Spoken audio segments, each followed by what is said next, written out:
Yeah, I want to see ACEND. After what happened last week, I kind of want to see how these two teams do on ACEND. And with that in mind, let's take a look at the picks and bans for today and see which maps we are going to be going to. Well, we're not going to be seeing the ACEND because G2 have deviated from that Haven ban to ban it out. But I assume that's because obviously ACEND weren't going to pick it. They're not going to pick it. I mean, they think that they can play it, but they realistically cannot play on Haven. Last time, I rather erase that memory from my mind.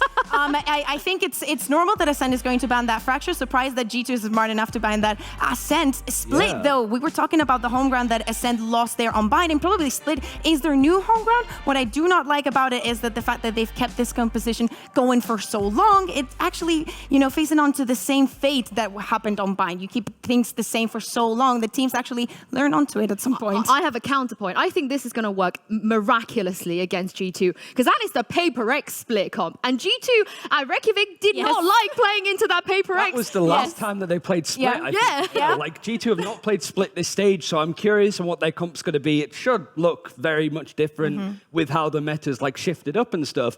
But I sort of agree. Like it is kind of smart for G2 to sort of leave Haven out, knowing that ACEND don't really like to pick it and then second ban it later on. This is a really good map pull for G2. It's just how up to date is their Split, and Split was the deciding map between these two teams. The last time that they faced up against each other with Bone Cold's Omen. ACEND don't have that to rely on anymore, so what are they going to do instead? Yeah, we are experiencing a little bit of delay right now with Agent Select, but I have something fun for you guys. Usually we do predictions, right? And people are never happy with this. So we're going to let the people predict what is going to happen today. So we put out a poll earlier on Twitter to see which team you guys think is going to be winning this match, G2 or ACEND. And that's a 50.9% favor of ACEND. What do you guys make of that? I think it's fair. I feel that's G2 stands versus CNED stands, to be fair, on Twitter. I'd be curious to see how Turkey versus G2. Yeah, right? Like, I think it's something that's pushing it. I do think that ACEND are in a good situation, kind of like what MBS said. The pressure's more on G2, but that's typically where G2 shines the most. I think if ACEND sort of let this slip, G2 can turn this around and run rampant, and they just typically do this. This is where ACEND dropped the book last stage and didn't make playoffs at all. I think there's still a lot of that in the mindset, especially for a player like Zeke, who doesn't have to IGL anymore, but he was MVP of Champions. You want to see that form, and right now it's sort of lukewarm. It's been decent, but it's not been the level that we know Zeke can play at. We were talking about preparation. Of course, G2 knows that by banning ACEND, they're going on to Split. They know that they're going to be facing up on this map. So I expect to see that coming. And on the side of ACEND, the last time that they played it, it was extremely close. They managed to take it in overtime, but there were a lot of mistakes. Some of them repeated from when we saw on the previous week against Fnatic. So I want to see some involvement. And actually, you know, coming in from the loss, I expected to have a cold mind and actually rely on what they know. It was the defensive side as well that ACEND struggled on. Like, I think they forced them on the third, on the second one. I think there's always a 9-3 Yeah, so I think, and it's one of those cases like, okay, we know that they could do it. They beat G2. Like ACEND at least won out that series and won out that map. But there is that chance of like, okay, it's ACEND's pick. G2 gets to pick the side, which they're going to start on the defense.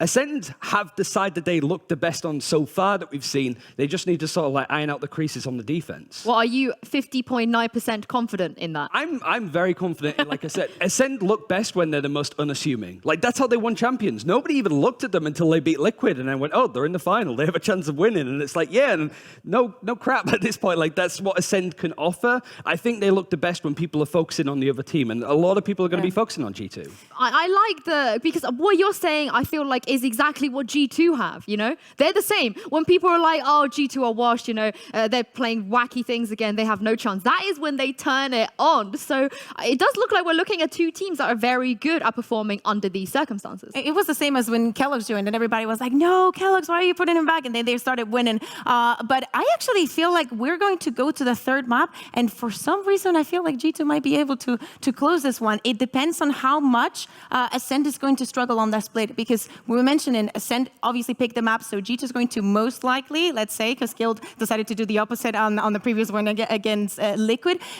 start on the defense. So they need to actually have a good half. If G2 start gaining the momentum, they're going to feel unstoppable. Nuke is going to be jumping around the map and just getting the kills.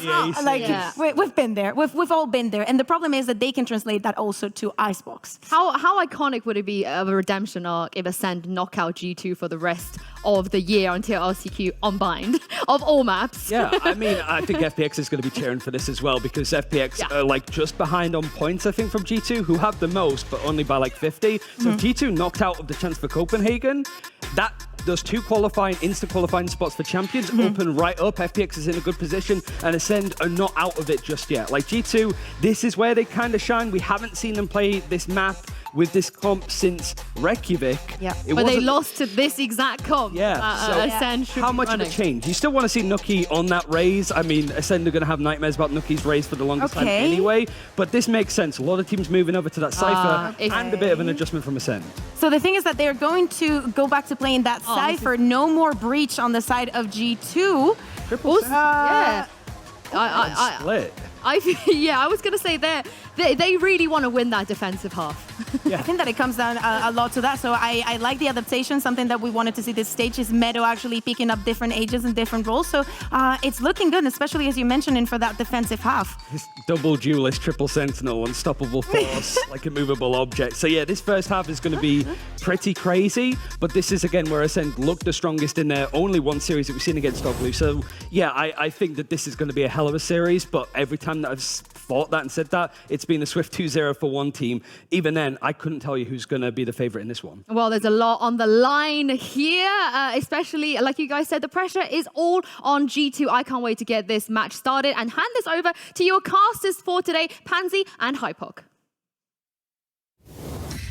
Thank you so much. Nice to have Ryan back. I hear Kakuka's even maybe a year older. Yinzu's rejoined us. You know, it's all coming up, Mike. It's all looking good.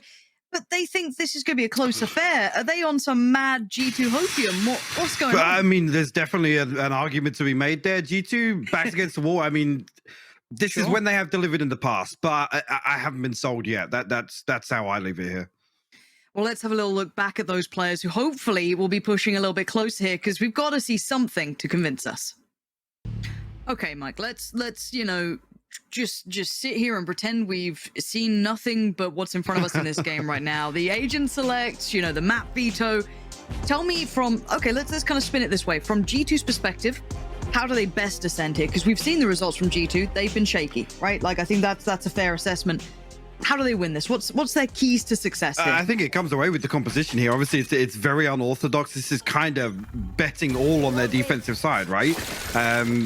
They have to, and actually, just thinking back to the OGLU series for Ascend, actually, they did struggle on the attack. It was 4 rounds that they were able to scrape together, but OGLU looked as if they were in control the entire time. So this, for me, a lot of it rides on the first half, because I think G2 are going to struggle massively coming onto the attack. I mean, the only form of initiation they have is the Paranoia and Nuki. So this is going to have to be fairly invested, fairly stacked up. Meadow's actually got a contact cam here. We'll catch it here. We'll pull CNED back actually with a trap wire as well, but it's a 1-for-1 trade. And you'll take that every day of the week. Now, luckily for them, they do have Nuki nearby, so he's not going to be able to do too much. I'm always a little hesitant to be so assured in saying that about Nuki, but already the spike is going to be down. So, by all accounts, Ascend have done the hard work here, getting to the site, getting the spike planted. But now you can see they're having to fight for that territory, taking it back towards CT, pushing to try and take some sort of map control, because they lost it elsewhere. And already G2 identify that, spotting the cross and trying to get themselves to site. And actually, this looks like a role reversal here. Vac tries to get around, but no one's going to stop the defuse. Hoodie can just sit this all day long, and there's nothing to deny it. And first on the board for G2. It's a very strange pistol round to watch back, actually. But yeah, somehow they try to plant for heaven. They try and play that aggressively, take through from screens control, but they don't actually win out there. Mixwell landed a key headshot there with the headhunter just to stop that from happening. But also a strange wall place. And that's Ascend's wall. So a gap allowed for that angle to play onto the spike there, but very, very strange. I mean, that rides on them finding a lot of success with that aggression through to screens, as I said, but didn't manage to get it, and G2 will win out here. Okay.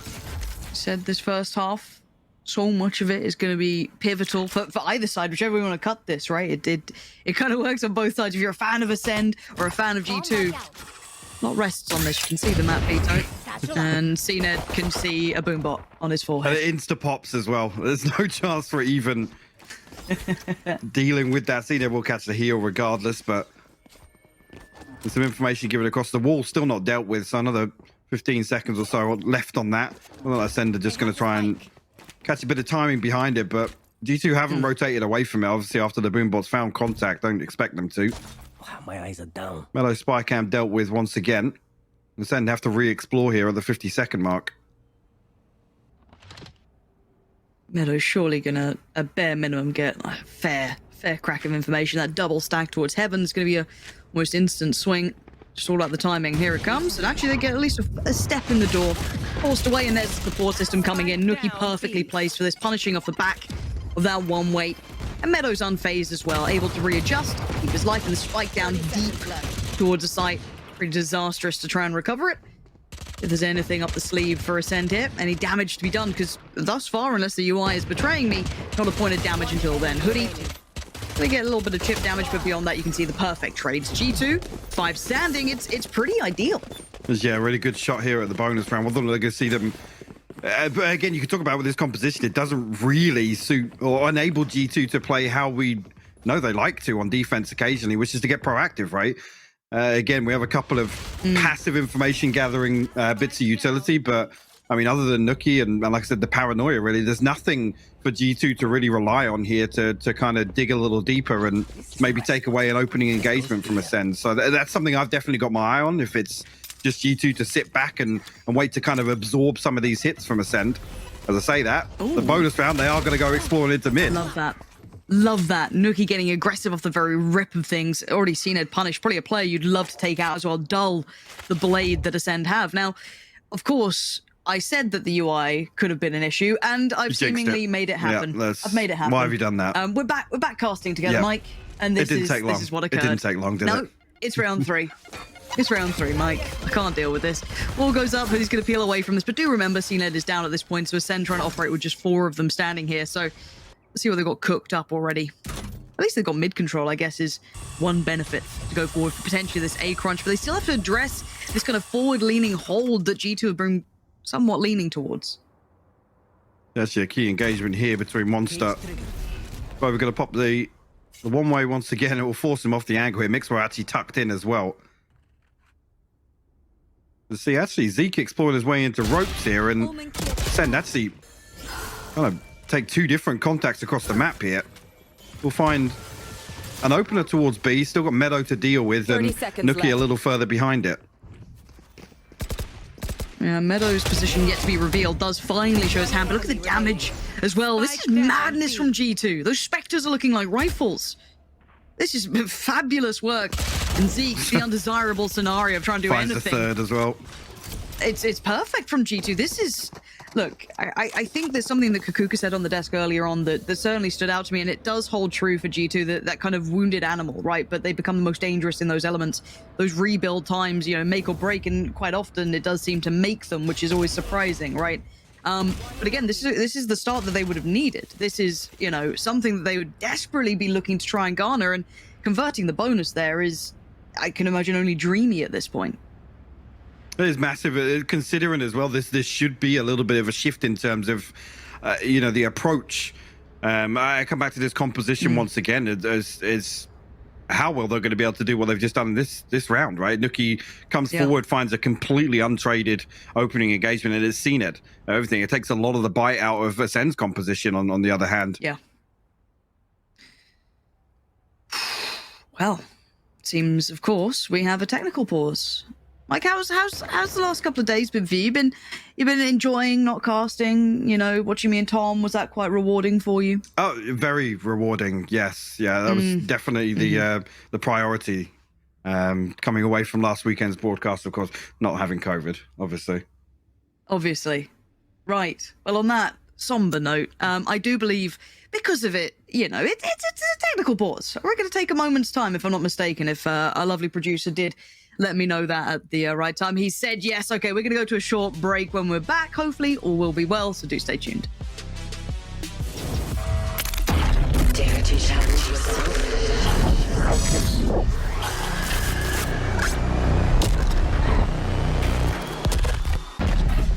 Who's next? Challenge yourself.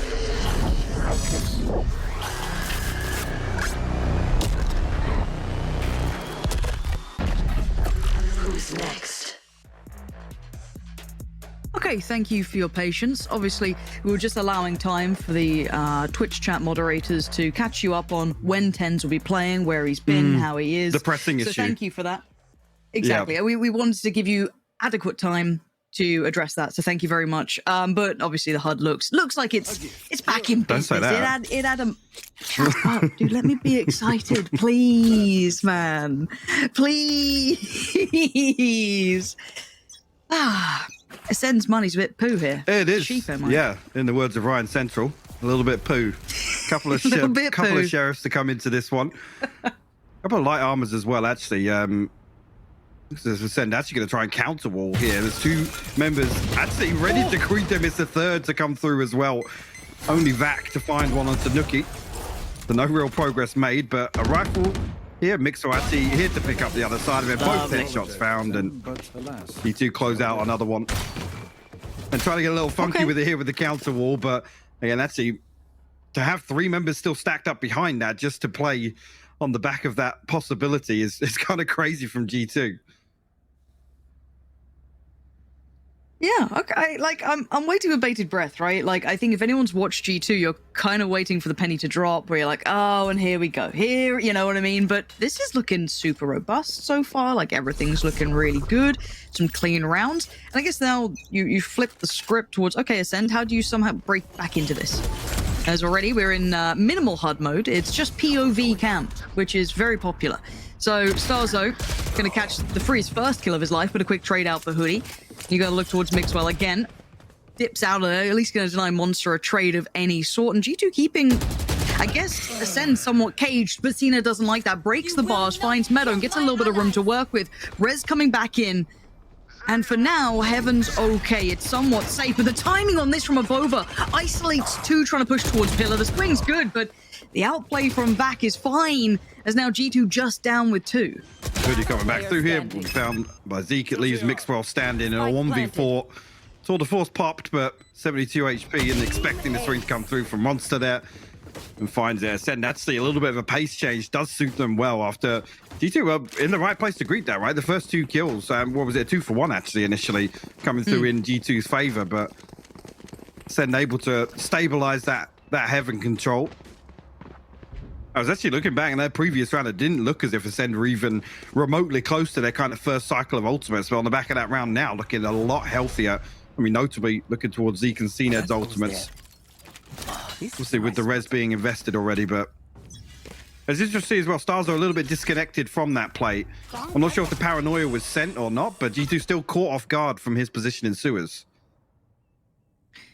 And now my eyes turn towards Mixwell as well. Operator out. Player that I want to see really finding comfort on that chamber. Let's see how that looks. Going forward. Wall still up in mid. Nookie just sending out the boombot. Finds nothing thus far, but it's not like he's going to take his eyes completely away from this, as there is that slow creep up towards middle now.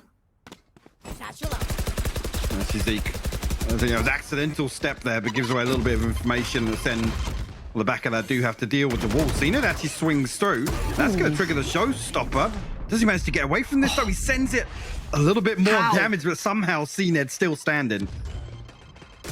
And Mixwell delivering. That's perfect. Finding Zeke gives away a little bit of the idea as to what's going on. Zeke still cast a headshot there. Mixwell's down to 10 HP.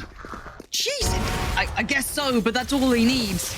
The law still holds, and Mixwell is holding the site by himself. Avova was sitting deeper on the site, waiting for the cross, played in quite nicely, and now Starkzo, the undesirable, here left all on his lonesome. 30 seconds left. Hoodie already going to recover that operator. That tuck towards CT. No problems for G2. This is looking robust. It is, yeah, and then this is key as well. This round to kind of see Ascend actively challenging this one way, because they don't have an awful lot of utility to deny that, right? If it's going to be an operator posted up on the other side, or multiple angles being a possibility with that one way, whether or not Ascend just do opt to kind of just blast back past it, it seems a little risky there. Obviously, Zeke nearly gets the kill. I assume that's the headshot that comes through from him to put Mixwell down to 10 HP, right? But now where the operator's on the table here, seen them do exactly the same thing. Once again, Mixwell still finds the pick. That's the man you want to see. The safe pair of hands, but that flare is unmistakable at times, and Avova still just keeping control, popping up the smokes, allowing just this field to be created for them to try and play under. And the gap can't get closed. Those Spectres can't come into any sort of range they'd want. And once again, G2, perfect positioning, and look unfazed by anything Ascend are doing. When's the timeout coming, Mike? Because Ascend need to hit the brakes and identify something. They've got to buy here, but surely there it is, because you're getting worried now. That's a commanding scoreline. It absolutely is, and the problem being this is kind of in snowball territory now. Look at this, it's being round 8 here. Mixwell's done so well to find that one onto Zeke.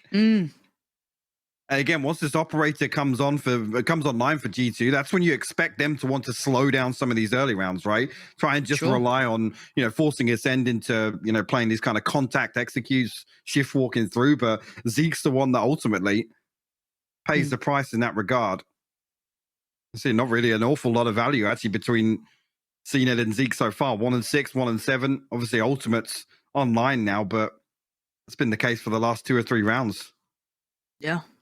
And it's rare you see CNED sitting on like a 1-6, feeling lacking of impact, not being able to create space. You could see Zeke attempting it there as well, and Mixwell hit a bit of a belter. You don't know if you're going to see him every single round, but if he's on a heater today, that's going to bring so many more issues for Ascend. But I'm curious to see what they're going to adjust to.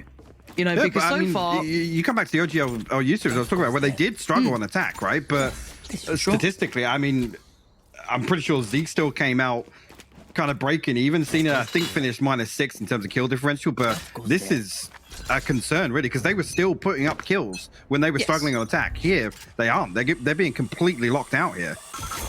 Which is a rare sight. Now, one thing I will say, though, I like how versatile Mixwell's trying to be here, taking that operator across the map now, not just playing over towards that A side. Look at the instantly stack. spinning things up. And it's a good read. They've left one player, Meadow, in control of that entire A site. Now, I guess the issues really begin, and that paranoia really begins when you lose mid-control, when you lose ropes, and everything then could spiral. But you're putting a lot of faith on one player to hold it safe, right? But this is a gamble stack. Yeah, it is. Meadow historically has been good with these very deep setups for the traps. I mean, he's usually good for 1 or 2 on the back of them. Does have the spy cam set up towards heaven as well. So the information's there if actually Ascend can find some space through ropes. There's no trap wire there this time around, so they won't be notified of it until the spy cam picks it up. But G2, yeah, fairly invested with this stack towards B. And look how they're actually denying information here by playing so deep. In limited utility invested. So I think there's still 2 members unnoted. Mixwell will be spotted there on the back of the spy cam, but it's only really 2. Yeah, but they're trying to get this burst towards heaven, but it's going to be a Vova who's going to at least take that swing, a spray, but it wasn't as clean as they'd like. Only going to punish Zeke on this, but Mixwell's still fine. May have been noted earlier, but this man is hitting and he ain't missing. Now Monster has to do something, do some damage. He takes 1, but it's not enough. Again, this look from G2 is stellar. You've got the, I guess Mixwell being everywhere and nowhere all at once, right? Hard to pin down. He's playing nicely. Those rotations coming in. Meadow just holding his own, playing it nicely, not feeling too pressured to call for rotations early, dealing with that heaven pinch coming out. This is very, very diligent work from G2. And honestly, I think what you said in that prior round of just not seeing individuals even finding that impact, which it's so synonymous with Ascend, is very surprising. Absolutely. In fact, here now, Bladestorm will be popped. Try and find something here. Meadow again, similar setup on A main, but already Nookie coming through towards ropes. Will be noted here with the boombot, but it will find contact on the other side of this smoke. G2 are here. Look how early they're here. Before Ascend have even really found progress towards site. This is quite nice to watch. I was a little worried about the timing of the rotation, but yeah. It's look, as someone who, you can't help but enjoy those sort of shots out of Nookie. This guy is something else. No one else quite towards ramp just yet. You can see Vac now coming up. But again, Hoodie's already spotted him on the shoulder peak. They know what's up. Now, there is that mid lurk, but don't forget that Avova already going to be watching this cross. That's all he's got to do as well. He doesn't have to be overly committed to this, just has to play his life now. You can see the push to the pull. It'll probably depend on Mixwell to potentially keep an eye on it if he does feel overwhelmed, which actually, a little bit of a wider step could have cost him his life. Starkso, big punish, and now Mixwell, this is getting dangerous for him. Yeah, we'll hear the TP. Starzo gets themselves to back site. But the spike, still towards A here. This is all a ruse. It's a fake. It's worked so nicely as well. You don't often get them. Back just slowed down just a little. Meadow might have a second. The wall goes up. Spots the cross, but couldn't get the shot across in time. 13 seconds and begging for a plant. Ascend needs something. They're clutching at straws. Starzo's timing could be great, but actually does get revealed. Punished from Mixwell. Straight up Godwell right now. That's 2 back-to-back, and that can only do so much towards Meadow. And the numbers just win out. And G2, this is perfect form. It really is. Ascend look lost for answers, I'll be honest. Can't really seem to find any success in the early round, and the couple of times they have kind of tried to dial up the pressure towards an all-out site here, it's been Mixwell to stand his ground. 12-4 right now, leading the charge. Nuki obviously not too far behind him as well, respectively. But Ascend, I mean, just pennies left after this purchase as well. Zeke still sitting on that showstopper, but still sitting on 1 kill. CNED as well. It's just not enough to get them online here, Lauren. And already we're past the point of any sort of recovery in the first round. It's very surprising to see this. Now, we know that G2 can do this. It's something that, as the desk even highlighted, Well, there's the way to triple your kills. That's what you needed. That's what you needed. A little bit of that spark of fire starts to burn under them. That was pretty dirty work. Now on the other side of the map, so we've got CNED lingering around, but Evoker's controlling the space. He's still just fine. And do bear in mind, we still have Mixwell standing and Meadow towards this B site. So when they do go for this hit, they will be up against the 2 players that are at least playing together towards B. Zeke going to try and sat to them to site. Oh, it's a rough day in the office. And Mixwell's going to only find 1. Catches Zeke, but it's traded out. But Meadow still stands. 33 HP is all he's got left. But you're right. Damage did come through, but it wasn't enough. Avova. Look, this guy can clutch. Now, I don't know if he's going to get given room, though. CNED on the operator. You got Monster and Vac in a nice post plant. Position already noted. The odds are stacked against this man, but at 8-1, why not give it a go? You got money for days. First protocol, close boxes. Can he clear it? Nothing seen so far. We know where these players reside. He's having to clear it step by step. First fight, expects a swing, couldn't get around in time, and Ascend finally get their second on the board. I think they should be able to spread the wealth a little bit. Actually, no, not even. Say Monster sat at 5,100. There will be a drop out there, but a little bit weaker here, and Zeke actually just full-on swings through to greet this mid-presence from G2. Punishes it, and I mean, if they can do that again, sure.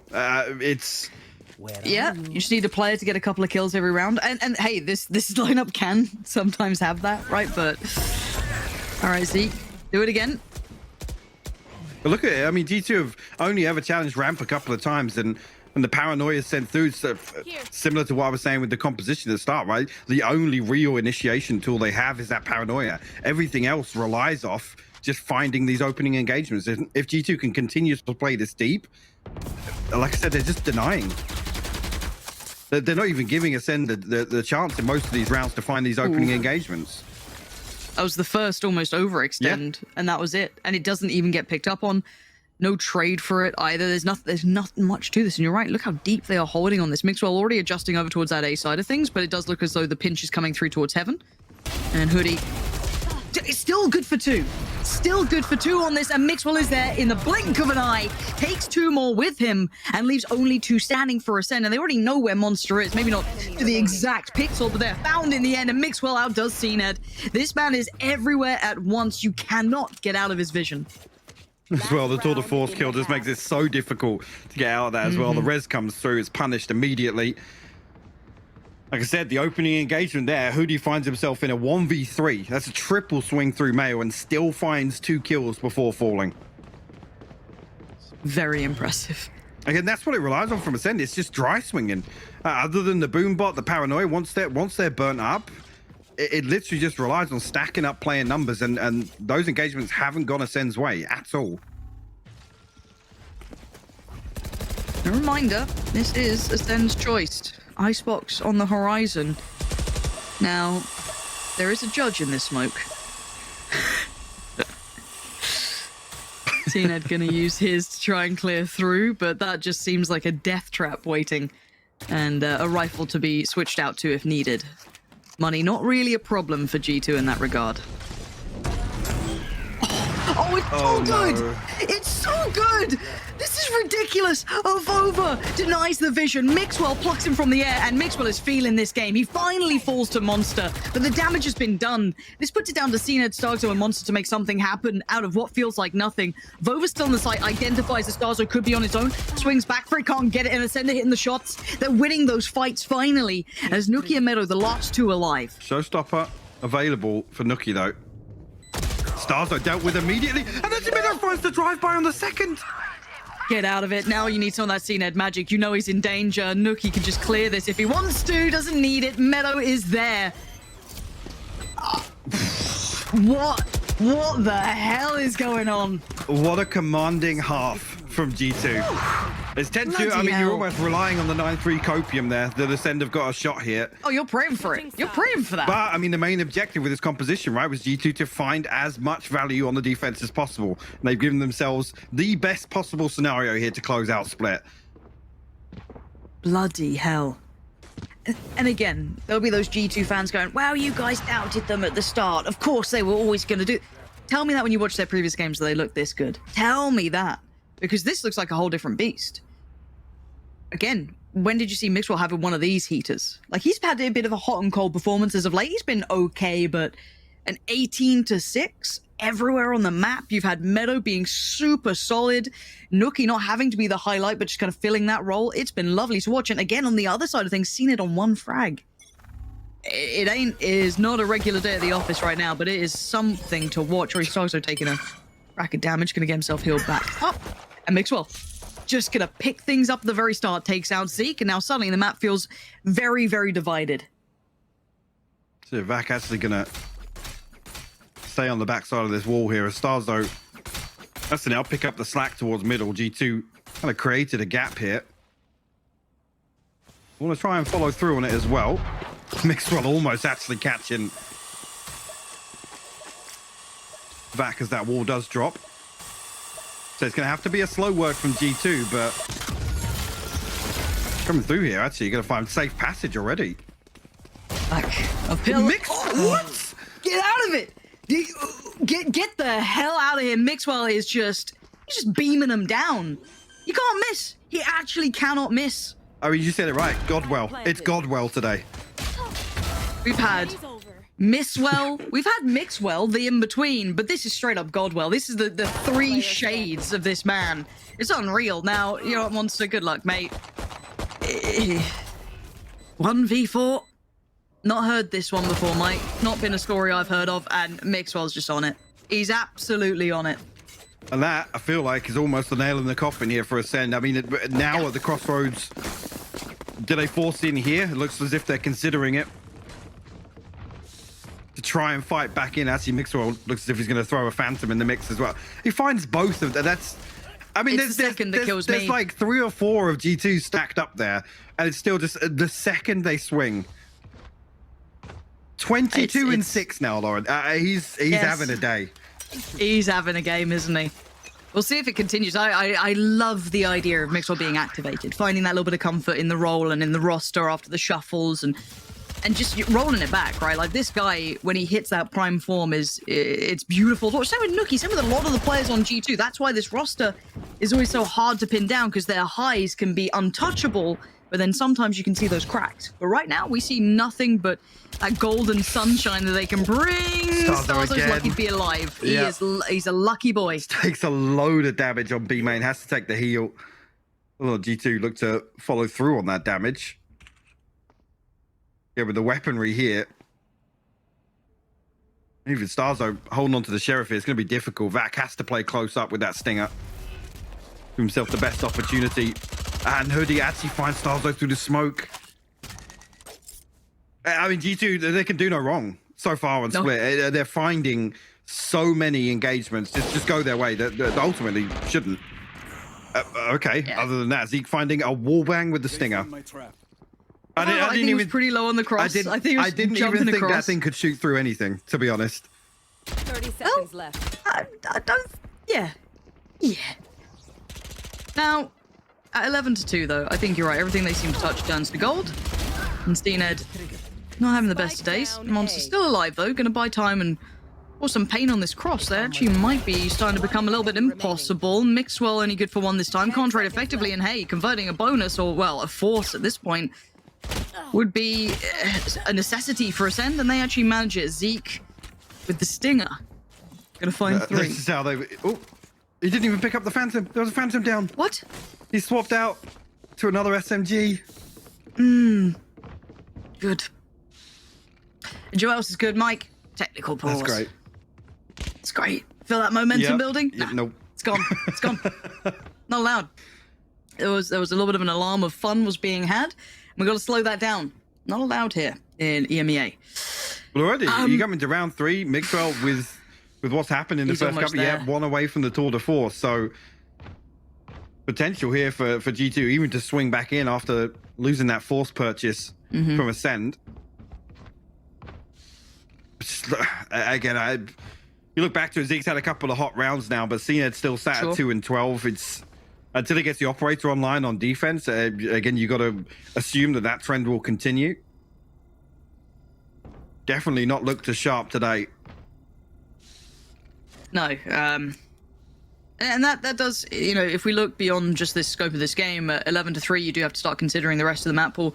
With Icebox coming up as well, it's something that obviously sits, at least in G2's pockets. It's one of those kind of fortresses, as Ryan said on the desk. You know, some of these teams do have that one map that they will, you know, try and always have in this. And if G2 come out with even just a portion of what we've seen here, I mean, surely this is a 2-0, which is something that I really did not expect to be seen. But again, the game's not over yet, obviously. But man, this has been something to watch. Now, I don't know how much to chalk this up to. Ascend looking a little cold, a little out of it. You know, not quite having that same, you know, vigor to how they're playing. They look outplayed, outclassed individually, which is something I think is the weirdest part to me, is I don't often see them looking outplayed individually. No, right? It's no. like normally they go pound for pound with anyone, right? But maybe they just get outplayed on the server. Someone comes in better prepared, you know, either counter-strike them, anti-strike, whatever you want to look at. Like, there are ways to beat Ascend. It's been shown, but this is not how it normally happens, and that's what's caught my eye. However, it does seem as though we are unforced, which is wonderful news. And it looks like a force fight is coming out as well for G2. Maybe we want to try and get that Tour de Force online nice and early. We'll fight for B main control. We'll see it trying to bait out the smoke so that they can retrieve the ore, but I think Ascend wise to it. They want to try and deny it, but Vax swings ahead with the wall, and Starzo eventually finds the trade, but okay. All right. Yep. Okay. Given we said everything was working out for them. Those last 2 kills, just that sums it up, right? You blink and it just turns to a disaster. Yeah. So what do we have left? Monster and Zeke, right? So looking towards the B site, it's going to be Monster try and hold this sat towards heaven. Not particularly a proactive spot either. There's Util's over on A as well. Oh, gosh, imagine things getting worse. And now Zeke, pretty far off from this. If they go in the next, I don't know, 15 seconds, he's a mile away. Now, that's a decent enough indicator for the utility to follow, but he's going to sit quite passive, potentially play for timing on this, but he's worked in towards a site. I don't know if he I thought he was going to wait for Zeke, maybe. I don't know if he just got spotted on the spike cam either. I mean, Zeke's down to 40 HP, so the fact that they've got the spike plant kind of uncontested makes it even more difficult now for Ascend in the retake. So one tucked towards the back of site, one by pillar, one by B main. How do they try and isolate? Well, that's a good chunk of damage. That could be the go signal at least, but instantly Hoodie swings. Now, Monster, how are you meant to get past this? You can't. It's simple as that. G2, everything they touch is turning to gold. Mike, they can't. They simply feel like they can't miss. That was a force buy, so the money's not going to be, I guess, the dream, but Mixwell's going to have his ultimate coming online. Like, he's going to be fine. Like, they can try and spread out the money a little bit, but I mean, this is a scrappy final round potentially. Also, we say that conversely, Ascend, that was so sloppy. Yeah. They had the right approach to that, which was to deny that orb, right? But Vax stood there with the wall out, and Starzo just a little, I guess, off position, not to hold that angle, and you get swung for free. But Ascend make the right decision there. They read the ultimates perfectly, that they're going to try and deny that orb from G2, but it falls apart right in front of them. Yeah, it's just one of those days, but what a moment for it to happen in such a A tricky spot, I guess, when you're looking at who's qualifying and who's doing what. It's actually going to be kind of hard now to... This shakes things up, right? The desk, we're talking about the potentials going forward. And this is a lifeline game for G2. Keep in mind, they have to be doing this sort of thing because they have had a pretty rocky road at this point throughout this. So, again, backs to the wall, G2 seem to come out swinging. It seems to still be one of their biggest traits that is very hard to quantify. Should do. Oh, this is a nice spot. See how ACEND decide to play this one now, because it's got to feel rough with whatever they've attempted, not really paying off for them. Mixwell will have the tour de force pop. Actually, Zeke does look to get a little bit of aggressive, but eats the boom bot there, I think. He's down to 76 HP now. Will retrieve the orb, so one away from the showstopper. A little more decisive in terms of this B main control here, but they don't drift away. They actually stack up on this. I mean, the wall goes pretty deep in heaven, and that will pull Vac away from B site, but I have the spike. you two still spread pretty thin now, 3 towards 8. The other 2 on the other side of the map. Actually, this contact might actually bait ACEND into a rotation. See if any picks come off the back of it then. So much space is already kind of being taken, right? Like, you look at them being able to achieve, but again, so many players still present towards the safe side. No one's walking into this. No one's over peaking right now. They are tucked in deep. Now, finally, the rest of G2 are going to make their way over. We've got to look at who's on the site, right? You got Monster. That's a Sheriff. You're going to look towards kind of back of Pillar. Spectre. It's still not pretty. It's not much to be working with. So Mixwell and the boys start taking towards the site. Monster going to get the first contact. But look how many players there are. And he actually isolates Hoodie. That's quite impressive to still even get one. And Vac trying to do whatever he can. 14 seconds. Can he deny the plant at the very least? Meadow actually comes off it. That's actually crazy. The neural theft goes through. It's going to reveal everybody else from ACEND. Mixwell posted up deep with the tour de force. I mean, yeah, put a bow on it. That should be game here. ACEND have everything to do here in the retake. It's a 3v4, Lauren. All right, do or die time for ACEND. Map 1 on the line. And already just spam comes out from Nookie. You said you were at a bow. Nookie's placed it. As Starkso left towards heaven and just given no options. No one's playing into this. His first fight will happen towards Ram, but by now the time is rotting away from him. And once again, another challenger. It's Meadow to seal it, and 13-3. This is a scoreline that's unprecedented to most of our expectations. We know that G2 can perform in games like this when it's back to the walls. But again, this was to such an extreme, Mike. I feel like this was the best of G2 here. Absolutely. I mean, ACEND looked completely lost, I got to say on that. Just completely, out of touch with what they needed to achieve in that first half. And like I said, we got to that snowball round. I feel as if it only exacerbated from there. CNED had a very, very slow start. That then continued. Again, no real... I guess tangible attempt to get anything going on the attack either. Didn't even really get a look in. 0 first bloods for him. I mean, that's a picture you don't often see on the scoreboard with CNED there. No. So a little bit concerning. Now we come into Icebox. I say that a little bit concerned to see that on Split. It's really, really off-putting now to come into Icebox where G2 have looked flawless. It's been kind of their bread and butter recently. So yeah, this is one that ACEND are going to struggle to shake off. Well, we'll find out how well they do on that break. And speaking of break, we're going to head to one, and when we're back, the desk will talk you through everything they just saw on this map and what else is coming up.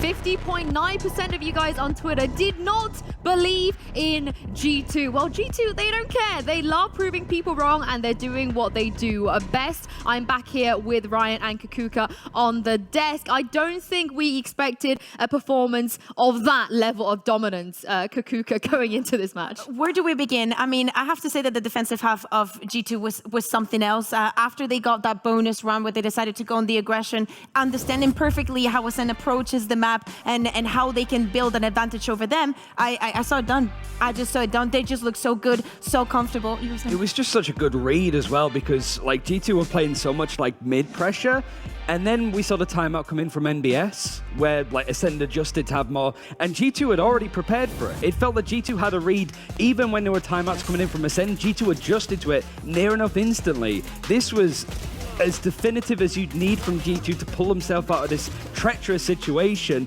and ACEND, well, the pressure's now onto them. Yeah, completely. And I have to say that one of the things that we heard from G2 in the past, especially on interviews, was them saying that one of the biggest mistakes that they make is that those individual maybe getting overconfident and stop listening and stop playing as a team. I saw a lot of that fix here. There was maybe 1 or 2 kills that didn't end up in a trade for G2, and also the fact that you played Chamber against a composition that has no initiator gives you so much freedom, and Mixwell proved it in every single round. Yeah, that was definitely a bit of a Godwell diff there. Yep. We also got to say ACEND, once again, just these weird, very uncharacteristic performances, Ryan. We've never really seen them play like this, really, ever. I think the big thing that I just noticed as well is that multi-kills wise, Mixwell has more than all of ACEND combined. Yeah. Like, Monster got a couple of 2Ks, Oh, Zeke, as we gosh. saw, gets a 2K when he peeks out in mid. But yeah, like ACEND, this was their map pick, and it felt that they were going into the same things over and over again. That's kind of like Split, but it felt that G2, that adjustment of having triple Sentinel, they leaned into it. They leaned into what made them look so promising in stage 1, and it's kind of those things that G2 is able to do. They did it against Liquid in the qualifying game, where they just come on to Split, they have adjustments, they read the team, and the other team has no response to it whatsoever. The triple Sentinel worked. What didn't work on the side of ACEND is, I'm just going to read a stat that probably none of us has heard before. I'm ready. Because I believe that this is the first time that it ever happens. I'm talking about a player. He's playing Jet. He was the only Jet in the server. He had 55 ACS, 2 kills, 46 ADR. It can't be CNED. It is. Anyone but CNED. I cannot believe my eyes. We were seeing it on the server. Zeke was having major issues trying to get that first kill, trying to open up, and it was just impossible for them. It looked as well like the OG game where they lost 13-0 against Fnatic. All 5 OG players had a higher ACS than that. Oh, stop. 13-0, No, and they guys, had a better ACS. He's already dead. He's already dead. Stop. But what I do want to talk about is something that you both mentioned in the pre-show, especially when it came to what went wrong with G2 last week and what you guys wanted to see differently this week, and that was the roles and the agents. Now, in this map alone, they played agents, with the exception of Over, that they didn't play at all. They played 3 maps last week, and we didn't see any of these agents on these players because they were kind of flip-flopping and swapping between them. Just reading out a stat. Avova, Meadow, Hoodie, and also Nookie all played their most ever played agent in this one map. All of them have played more than 100 games of their agents. Meadow has played 247 games of Cypher. Of course, Chamber hasn't been out that long, so we can't really go into the hundreds. And I imagine Mixwell's was Jet, right? Yeah, so it's but kind for Mixwell, it's his 3rd most played. And this is what you guys spoke about. G2, they need to stop kind of venturing out there, doing the weird, wacky things, and Kukuka, and stick to what they're good at, because they just 13-4'd ACEND. Yeah, I think that we were talking about it in the green room, being like, well, maybe a previous week was like, okay, Mixwell, if you don't perform, you're going to be put out on the KO. But now he's back on the Chamber. I love to see this performance, how comfortable they were. They knew exactly what to do. Completely agree. If Chamber would have been around for longer, it would have been his most played agent. Yeah, speaking of Chamber and Mixwell, Ryan, he was a huge win condition of that game, and you wanted to break down some of the things that he was doing. Yeah, I think there's an element of flashiness to it, I suppose. But overall, this is something that G2 has kind of done before over on Icebox. Running triple Sentinel. Granted, not the Cypher did play the Killjoy, but this is something that they've done before. It's just never really been a thing on Split. Maybe up until now, who knows? And the thing that I really wanted to talk about is just the general setup when it comes to this defense. Just how hard it is for ACEND to break on through, because you can't really go mid because you have the Sage wall coming in, for example. So you can't really go through here. You've got Nookie as well that's prepared to throw a lot of utility that way. You can't really go through A main because you've got all of this utility over from the Chamber. You've got the Omen that's playing very aggressive, but also like the tripwires here. Just these spots where really there's no base overall for ACEND to actually push in. And you kind of see it work here, right? Like ACEND, initial pressure comes into mid. They want to break this wall. They want to try and scare off G2 from this mid control as much as possible. We see the paint shell being thrown in, and then also shortly afterwards, a showstopper. G2's fighting for this spot, and it just makes it very difficult for ACEND to push in. We could speed it up because, again, look at the map where these ACEND players go. They try and make their way over to A, which has a super aggressive hold from the Chamber and from the Omen. Obviously, the Chamber could just take these fights, teleport, just get out as quick as possible. Even with Zeke doing a little bit of damage there to the Chamber, it's still not enough. And it's this point that I really wanted to sort of highlight, is just this execute comes in. The only real entryway that these attackers have onto the site overall is just through this. They can't go through ramp, they can't go through mid, they can't go anywhere because of the Sentinel utility, and even though they go into the site, it's immediately shut down. And this was something that happened like 3 or 4 rounds. I think we kind of went through it, right, when it came to like the general sense of, all right, we could pick round 3 to highlight this, or round 5, or round 6, or round 7. It was just consistent, and ACEND just then started just sending it on A main with the raise as much as possible, but they kept running into the Chamber. Yeah, just don't come to my side, basically, from Mixwell there. But the good news for G2 is that Mixwell most likely going to stay on that Chamber as we head into Icebox, which is a little bit of a bad news for ACEND, Kakuka, because this is G2's pick. Yeah, so the thing is, do we expect G2 to change those roles? Because, you know, maybe swapping up Nukia from that Sova, maybe moving away from that triple Sentinel that we were talking about and giving it a different approach. They feel comfortable enough to take it onto here, and we know that even though ACEND dodged this map for the entirety of Stage 1, they've played it every week that they've been here on Stage 2. They've only lost to Fnatic, but I think it's pretty easy to tell by now how that Reyna works, and we know that Scene is not having the day. I can hear Lothar in my head. If Reyna is not having a poor performance, Reyna is useless on your lineup. It's also just how much like threat you can take away. Like seeing Eddie look so confident on the Reyna, he can find those openings, almost use it as a jet or like the old version. I'm also looking at Zeke. You typically see this triple Sentinel lineup that we're seeing from G2 consistently. The only time I think G2 has on this comp is that. So now seeing it moving over to the Chamber, are they just going to mirror comp this? They want to bring back the Sage. No, I think that Zeke should start to the KO. I like what I see. Maybe this is something that they knew they were going to face up against. Starso has been playing Sage on the past. I do not know how that Chamber diff is going to be on this map. I like this. I think the KO is the integral part. Like, that's the way shutting down the Chamber.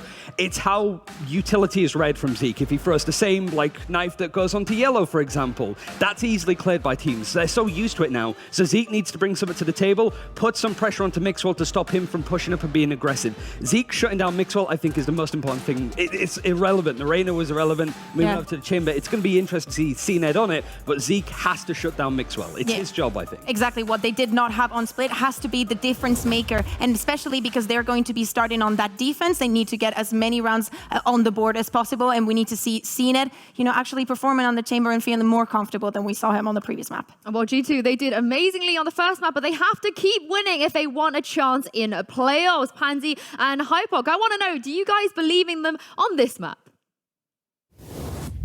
Ooh, I mean, I'd feel like surely this is the map. If anything, the first map's anything to go by, surely, right? It should carry on here, right? But it is G2, and we have seen stranger things. Mike, okay, so we have now CNED on the Chamber. We have Zeke sitting on that KO. Do you think it's going to be enough to tame Mixwell after map 1? Well, I'm glad Ryan highlights this because Zeke is a key stakeholder right here on Icebox, and ultimately having the double initiator, you know, it's a little more utility now to deny some of these early angles from Mixwell, which is key on Icebox. So eyes immediately drawn towards them. CNED, little switch away from the Reyna, which I agree with that map 1 performance. It's not really in the zone to make a Reyna pick work here. So I mean, it's very much a feast or famine agent.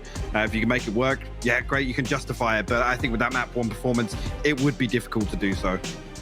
No, I think you're on the money, and as was the desk with that. If you're having a hot game, don't mind the idea of it. But I feel as though see it on the Chamber. Let's see if it maybe fits him a little bit better here in this regard, if he finds a little bit more of that comfort here, because it was a very uncharacteristic game from him. But we do have to see that utility work and how this will actually operate going forward. As already Cena going to start exploring towards middle. So gets first contact and gets beheaded. That's unbelievable. Well, there's a fight on the other side of the map here as well. This is just a straight up death match. What's going on? Ascend actually find the second here as well. Vac gonna come through, finds Nookie. Over quick for the trade here, but Monster on the backstab to Meadow. Actually, it's a 1v3 now for Avova. Zeke comes through, sweeps the last kill, and Ascend put themselves on the board nice and early this time around. Again, that opening engagement for CNED, if he gets battered in a couple of these early rounds, it could be really detrimental to the outlook here for Ascend. But they're able to recover. Actually, perfect aggression on the backside of this mid push, actually, as soon as that first blood comes through, Lauren. Yeah, that could have spiraled so quickly. I'm quite impressed that they still committed to that and actually won out the fight. So that's, you know, the silver lining to what could have been a very bad start. As said, losing out on that player in middle who was meant to be quite the instigator, but got dealt with. Zeke already off, starting things up. And Ascend taking space, not sitting back by any means, actually almost over pushing here, trying to get that deeper look towards the backside of A. What's happened? Slow progress being made by Mixwell over towards B long. The trap here, but look how deep they're playing towards A site. No contact given just yet. Meadow playing this pretty quietly. Sound Q will be given away to Starzo in mid, actually. He's going to post up on that now as they do make a little bit further progress here. Meadow, knife out, might not be expecting this, and he does get punished for it. Zeke will find that kill. To be fair to G2, I'm not expecting masses from this round, considering that they're coming in with classics and I can only see the upgrade on Hoodie at the moment. So outside of that, this should be comfortable work, and that's about all she wrote. So again, Spike Plant not too bad, I guess, in that aspect. You even got something out of this, but that's about it. 2 on the board for Ascend now. Good start, and you're going to see those ults coming through pretty quick. Monster not far from his at all. It's a real early progress on the back of actually the, not sure if the orb was retrieved in the pistol or not, but one away from the Viper's Pit. If you can get that online here for the bonus, it could be massive to lock down a site, enable Ascend to actually, you know, play similarly to this round, right? Get a little bit of aggressive and kind of pivot off that map control. Looks as if initially it's look as if he's going to go for the orb. 3 players committed towards B site early on here for Ascend. Mixwell will be revealed with the KO knife at least. Shock Dart actually missing a trap here. Didn't, yeah. Wonder if that comes back to bite them. And again, the aggression. They're happy to take a fight on this, trying to maybe play in CNED off the back of the contact, but The drone didn't spot CNED. quite, no. And I do wonder if they still check on this. He doesn't get what he wants. Gives away relatively early. Almost no damage achieved. So again, for now, G2 going through the protocols of taking slow B long control, but there is still 3 players on the other side of this. They are actively playing towards this.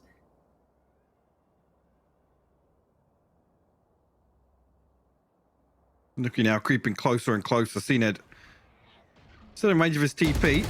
We'll find Mixwell hopping up on the box here. CNED still eager to find a kill before committing to the TP out. The flash is perfect. Going to put him in a position to find a kill onto Avova. Yeah, it felt like it was on a nice edge, but CNED does deliver on towards A. You can see the spam coming through, and it puts him down to 40 and actually costs him his life. Hoodie with a quick trade out brings it back to this 4v4. Now, keep in mind, there are Spectres. CNED was the one with the rifle, as was, I think, Back still got his, but the rest only have Spectres to hand, so they needed more. Back does double down, finding Mixwell, but you can see the cleanup crew.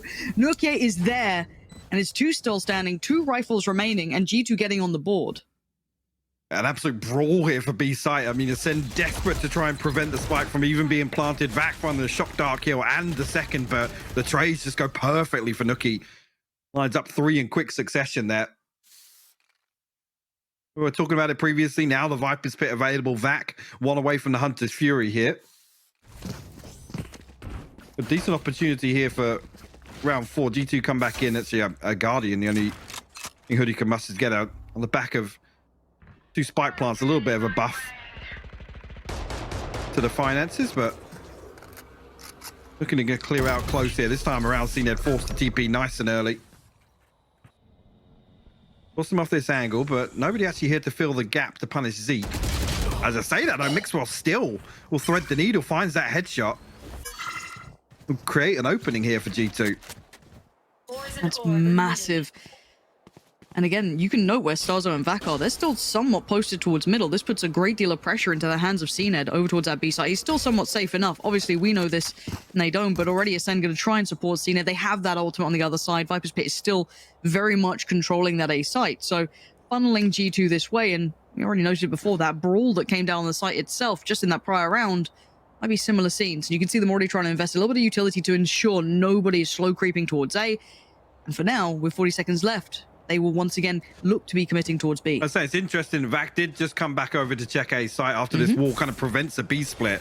So ACEND reading what G2 are about to do, but back in position now. 30 seconds left. Hunter's Fury posted through there, and it's actually going to find CNED. Huge work, and now Starzo last time dove for this, put his life on the line for it, and he just didn't have the opportunity for it this time. And G2 make it into the post part with 5 standing. Still bits of utility to play with as well. Nuki still with utility to invest if necessary. You look at Starzo, Vac, and Monster. Where are you meant to go with this? You've got no way in. You've got no picks coming through either. I don't know if they can go for it. It's a save. Absolutely can't. So it's interesting to see that the timing actually very favorable for ACEND. Like I said, that wall goes up, which kind of indicates they're expecting this B site hit, but I almost say Vac's a little disconnected from it. Whether or not, again, ACEND are going to try and reinforce this kind of anti-plant hold on B site, but it doesn't pay off again. We talked about it, Stars are kind of locked out, that a ton of damage coming through. And just a slight adjustment on the wall for G2 creates a little pocket of safety to find that plant on default. That's really, really interesting. If ACEND are going to continue, this is unorthodox, right, for G2, actually hitting B site and opting for it competently as well.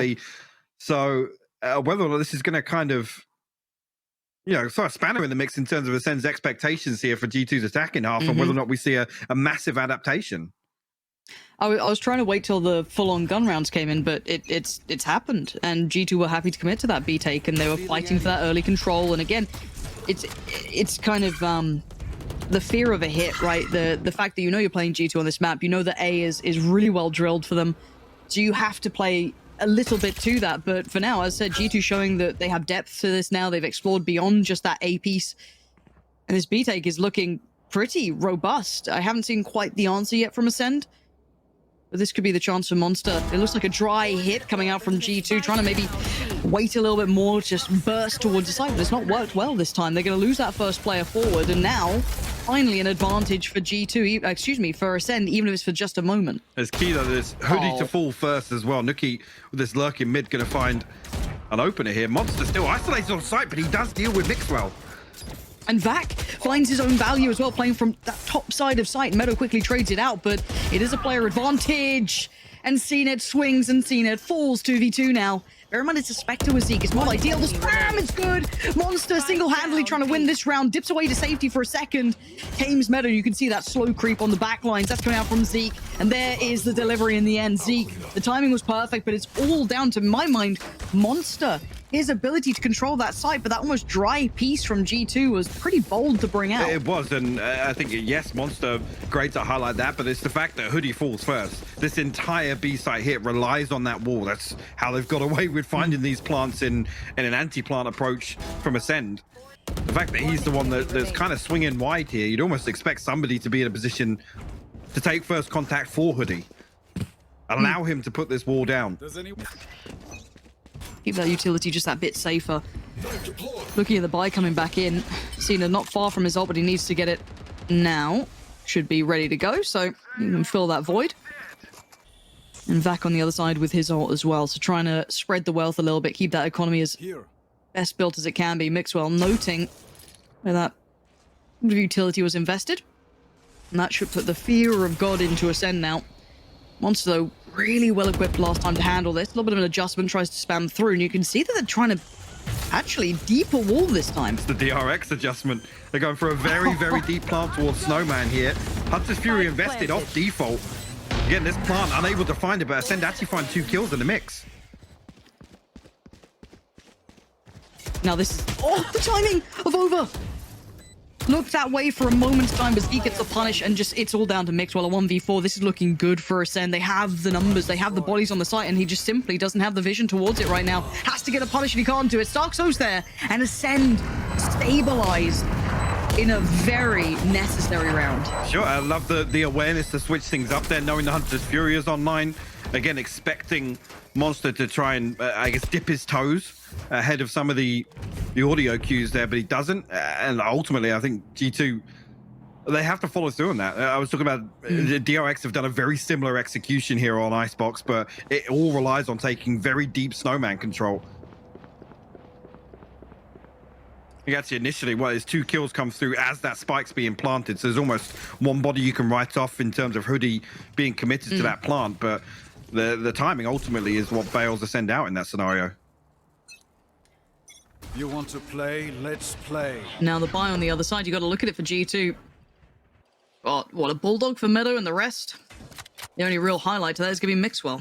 So eyes towards him and what he can achieve, and actually seen it going walkabouts. Did Nookie spot that? He's posted up now. I think No, maybe not. It looked so right that he was looking this way on the timing, but maybe not. Nookie just reading the potential of this and just maybe allowing Mixwell to try and work, give him some time.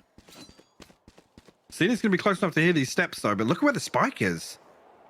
And the cross back as soon as, Hoodie crosses back to maybe get the spike, there's the contact. Now, Cena wasn't able to punish on this, which is relatively surprising. I thought he could have punished that and it would potentially cost him that spike being recovered in a timely manner, but it wasn't the case. Now, Meta in the meantime has been working towards the A site, gets contact towards Zeke, doesn't win the fight. No one there to trade by any means. That was just a solo push at this point. Oh, Vac next in line. He's holding this mid-cross.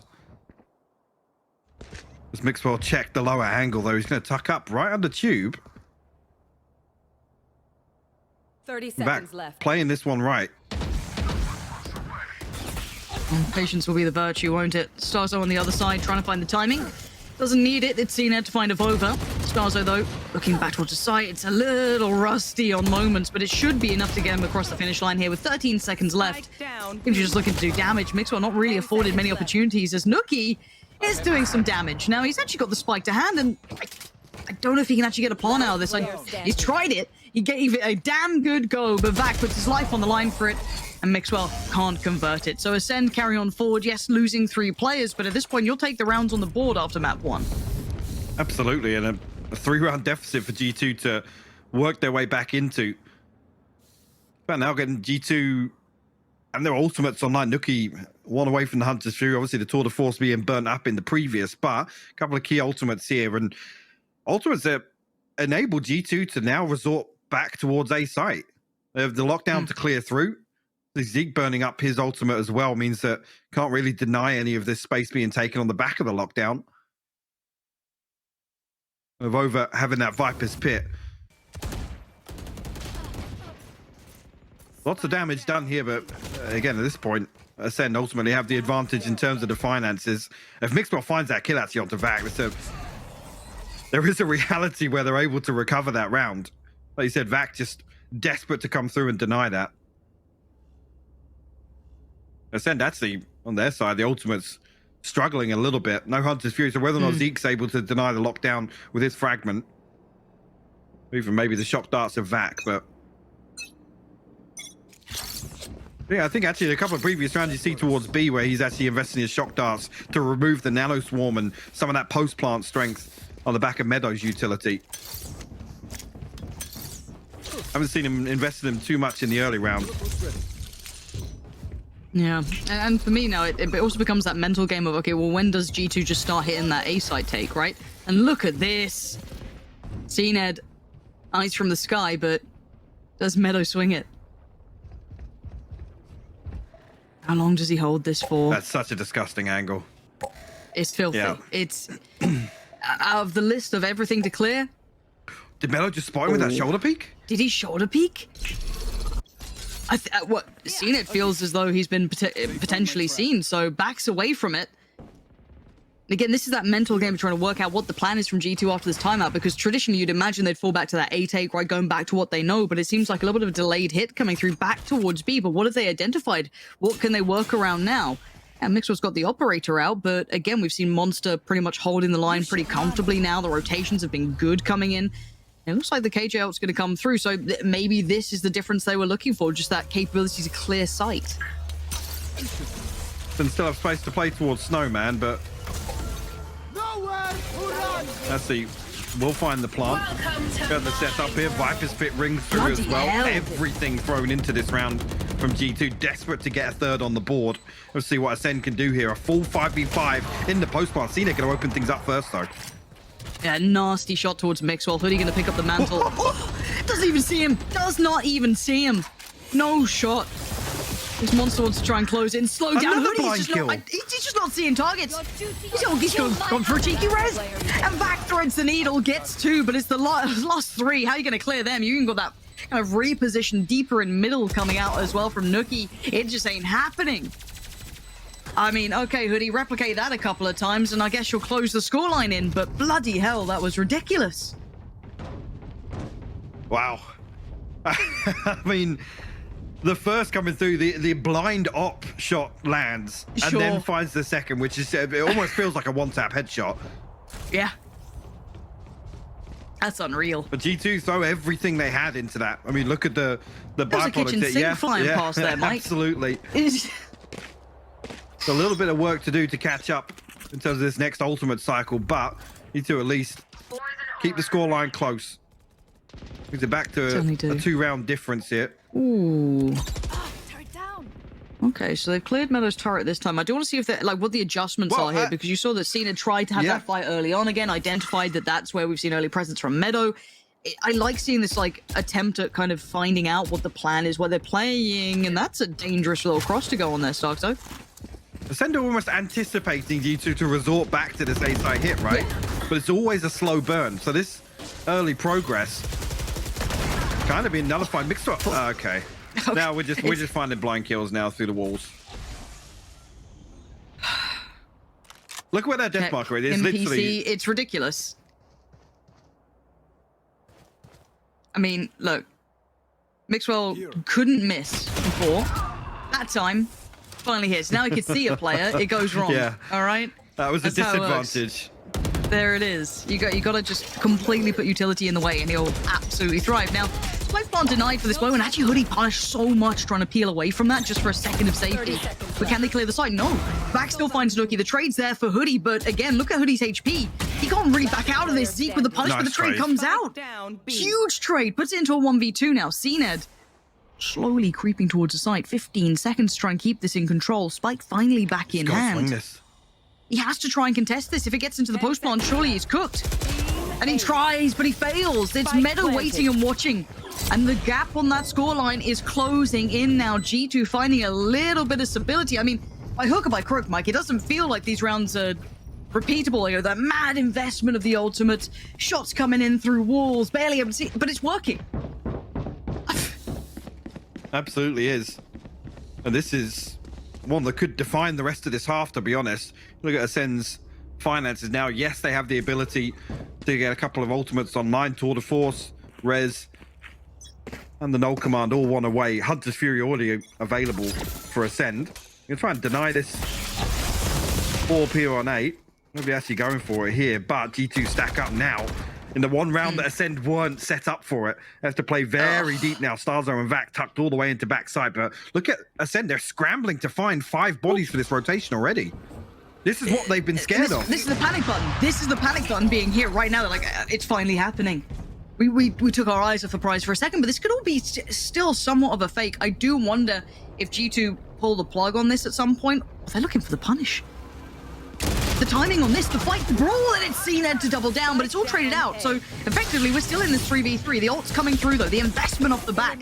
I don't think it's found what they wanted, but Starkzo has. Punishes Mixwell on the push-up, but Meadow with the trade. He couldn't make more of it, but that's still essential. A quick trade out to bring it back to this 2v2. The Bulldog, it ain't great, but it does enough. Again, back and forth. Meadow against Monster.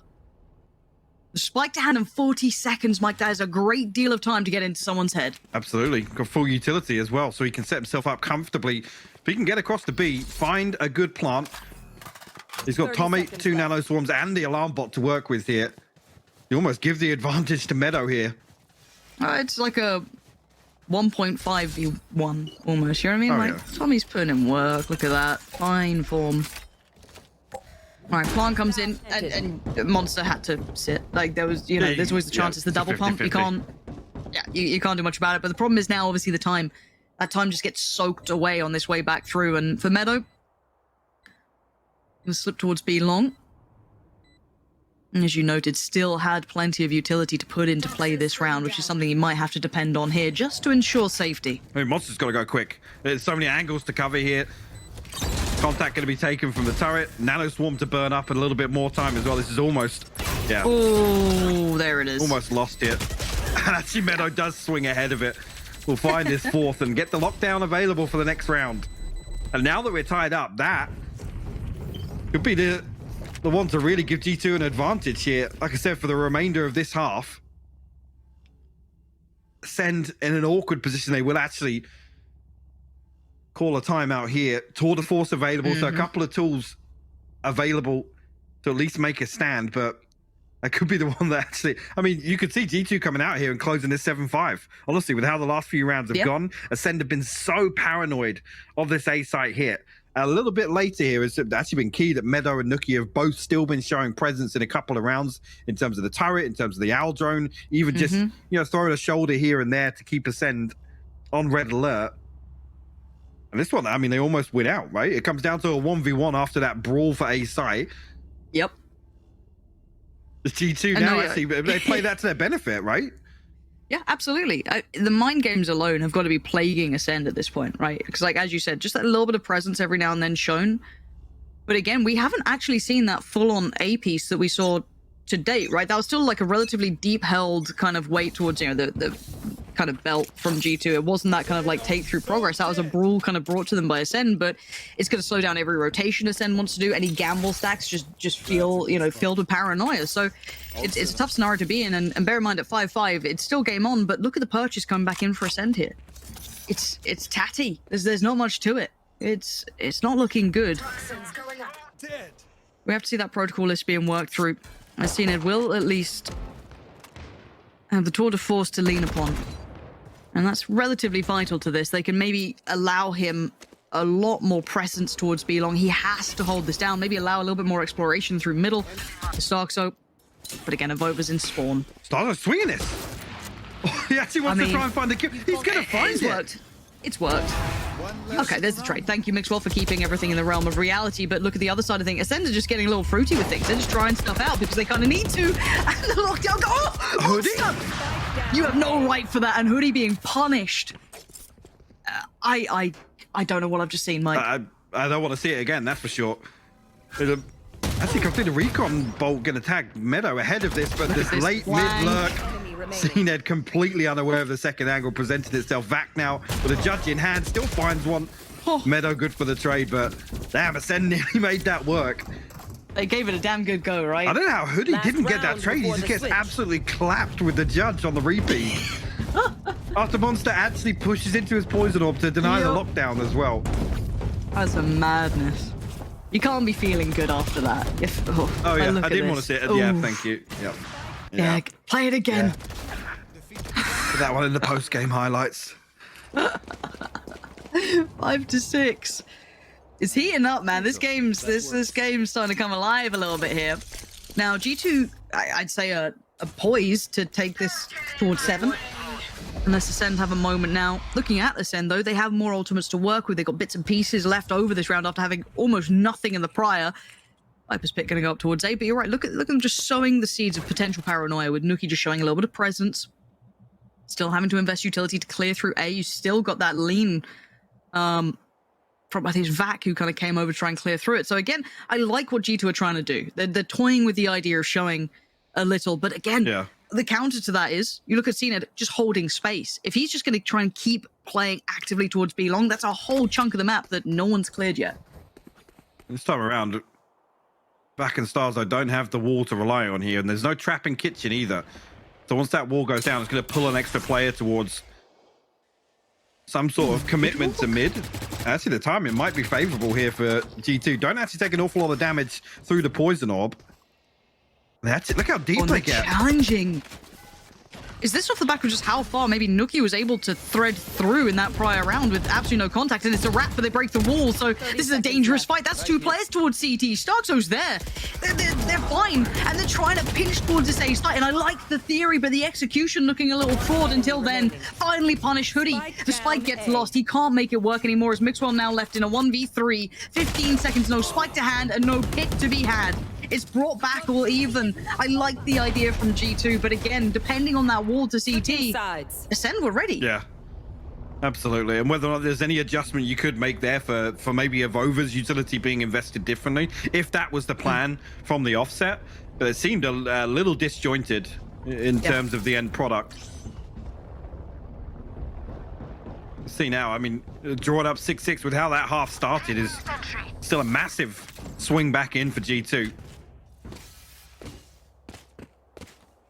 It was, well, now we look at the composition from Ascend, but obviously this adjustment is what it looks like. And whether or not Mixwell, after that map 1 performance, 6 and 12 here after the attack in half, whether or not he can try and recoup some of his losses here on the defense. But we did talk about Zeke being the key stakeholder here, particularly for Mixwell on the defense. This is where we now look towards Zeke.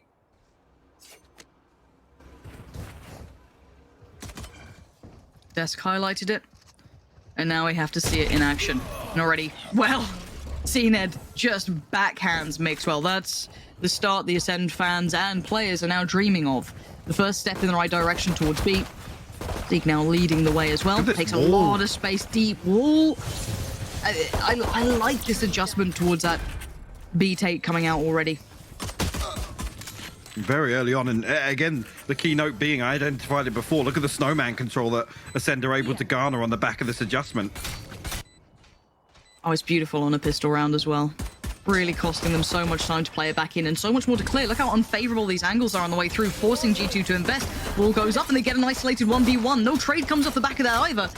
This could be different. This could maybe change things. ACEND forced to sit back a little, just being rotted. He's down to nothing. Look at the state of the HP. ACEND 1, Starzo 1, just being melted away, and Evova oversteps it. But Nuki is there, but timing. He should. I think he's just got it. Just got it, right? He's just got it. Just got it. Just got it. Yeah. Bloody hell. Talk me through that pistol round, because I actually kind of like that, right? There was a couple of different phases to it, right? The wall adjustment, super nice, but then even the retake had a little bit of leg to it too. This was quite a nice little way to play this out, a little bit unique, a little bit different. So, another one where you just see the importance of the Sage wall in the retake, and particularly on the pistol. This adjustment here ultimately relies on them getting snowman control, potentially finding a couple of kills. So G2 actually mitigating one of the big win conditions of that execute. So really well played by them. It still comes down to the wire. I mean, Ascend able to burn up so much time ahead of G2 getting back onto site, and whether or not that's G2 kind of formulating a plan on the fly. Looks like Ascending once again to try and pressure on towards Mixwell on this B site. No value just yet, and actually the recon bolt going to reveal, I think, quite a lot of information here. Only pulls 1 from G2.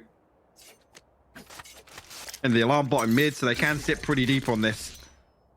Evova not even entertaining the idea of finding an opening angle on towards A site. This is a nice read from Ascend if they actually get a little bit of wiggle room. Now Meadow's drifting back over, and I think they were just like, this seems a little overzealous, those wide swings, you know, no commitment off the back of it. ACEND's trying to sell something here, but you can already see, actually, they're drifting through towards middle. This could be a decent fight towards the site, but again, it is pistols, but they've pulled the rotations in a really nice manner. And Evova's just going to sit deep. Probably the right choice. They're going to try and at least cause problems for the spike plant, which, just a little. Yeah. Just a few issues there. Yeah, the snake bite and the nano swarm in unison finding that kill. 30 seconds You're actually going to try and stick this plant. The swing through from screens comes through. They already know ACEND was playing pretty late on this.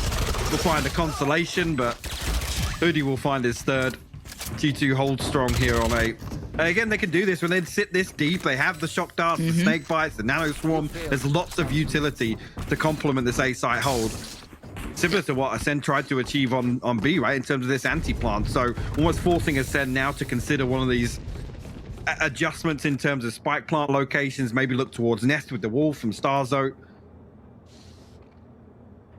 So again, it has to be a very, very slow work through. They have to dig a Vova or Meadow out of one of these positions, which relies a massive overextension, you could argue, or Zeke potentially to find a suppress with that knife. Oh, we'll have to see if it actually comes into effect at this point. Again, I like seeing the patience on the playback there, depending on that utility, not overstepping, not being overzealous, and giving up your life for it now.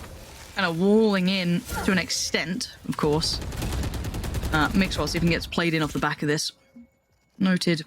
Potentially one on the cross there. Gonna hear these steps, and do they check on this? That's what I want to see. How much diligence is given to this. Another pixel noted, and CNED quick enough to handle it. And CNED actually finds Hoodie in that. Huh? Somehow. I mean, Nookie unnoted on yellow just now. Zeke a little bit ahead of the curve here. No way he gets a second. Run and gun. Run and gun. Absolutely precise. vile. Precise. Just precise gunplay. Planted. It's all right. Other games have had Tech 9s. Yeah. Oh, it's Off the lovely. rope. It's just, you know, look. Just don't look too closely. It looks fine. Just put a bit of Vaseline over the lens, and it'll look real pretty.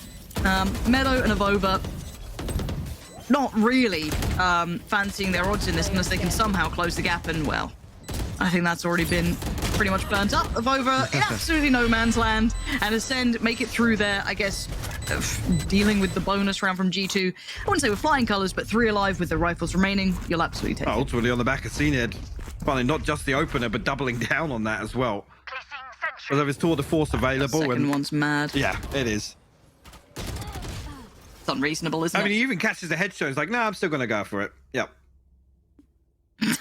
Why not? And it's like, and that's a man after who had a pretty atrocious map 1. Abysmal, right? yeah. And to be able to pick himself back up and play like that and still double down on it, that takes it. You want to play? Let's play. That's pretty bold to be doing it. And CNED has to continue being brave in this one. Trying to clear through by A, but see what the end goal is here. Already a deeper position coming out on the other side of things as well. I'm kind of curious as to what Hoodie's plan may be here and how long he's going to be able to stick around in this position. Alto should spot it out pretty quickly here, and if there's any support system in place to actually hold the same angle, it's a little strange to see. I'm entirely sure why you play such a deep one and done spot there, whether or not. Beyond me. They don't really even benefit an awful lot from him getting a 1-for-1 trade here. With Starzo being one away from the res, you got to argue ACEND come through, they retrieve the orb, and they're able to mitigate that first blood, even if he does find it. Yeah, I'm interested what the plan was, because it wasn't like they were exploring on the rest of the map or overextending. It hasn't been, you know, fast, pacey hits from ACEND either, so you're not going to get an early read either way. 30 seconds My left. curiosity is the side hits coming in, and Mixwell's just been absolutely battered. Seen so early on. You can see them trying to deny the plant, but that should be coming in regardless. Starzo's going to take the second chunk of damage, but it doesn't do enough to take him down. Yeah, Shock Dart just a little off there. G2 already considering this. It's just horrendous to try and retake this B side, especially when you're already at a 2-man disadvantage. Standing ahead. Wisely will hold on to these 3 rifles. Obviously, Meadow already forced to repurchase that shield as well. This one will conclude, and ACEND will tie things up 8 each. I have to see actually where the ultimates lie, because you look across towards ACEND, and especially with this being a save round, and really had to invest an awful lot here. So the res online, the tour de force, Zeke 1 away, back and Monster 2 left to find. See what the purchase looks like for G2 as well. I didn't note Mixwell's progress towards the tour de force just yet. No, see, yeah. Not a million there. miles away. Right. And then you're left on 2.4 for either of them. And it may be the right time to pump the brakes to identify what they want to do in the round coming up. 1, with this purchase, so they're going to be able to try and muster together. And 2, maybe try and, you know, stop the rot early on here and deal with ACEND in some fashion, because it has been 2 on the trot, and it's been convincing enough to me that this haven't, you know, it's not just that brawly, like, down to 1 player remaining. You know, it's been enough at this point. So curious to see what G2 come back up with here as ACEND. I mean, it's looking more normal to me, right? It's not ACEND in their prime form by any means, but this looks a little bit more par for the course of being at least competitive, because map 1 was just It was a blowout. I mean, it was a blowout. Yeah. It absolutely was. Well, G2 really able to find the same success. I mean, the game plan was very evident from the get-go on split. Well, like here, this...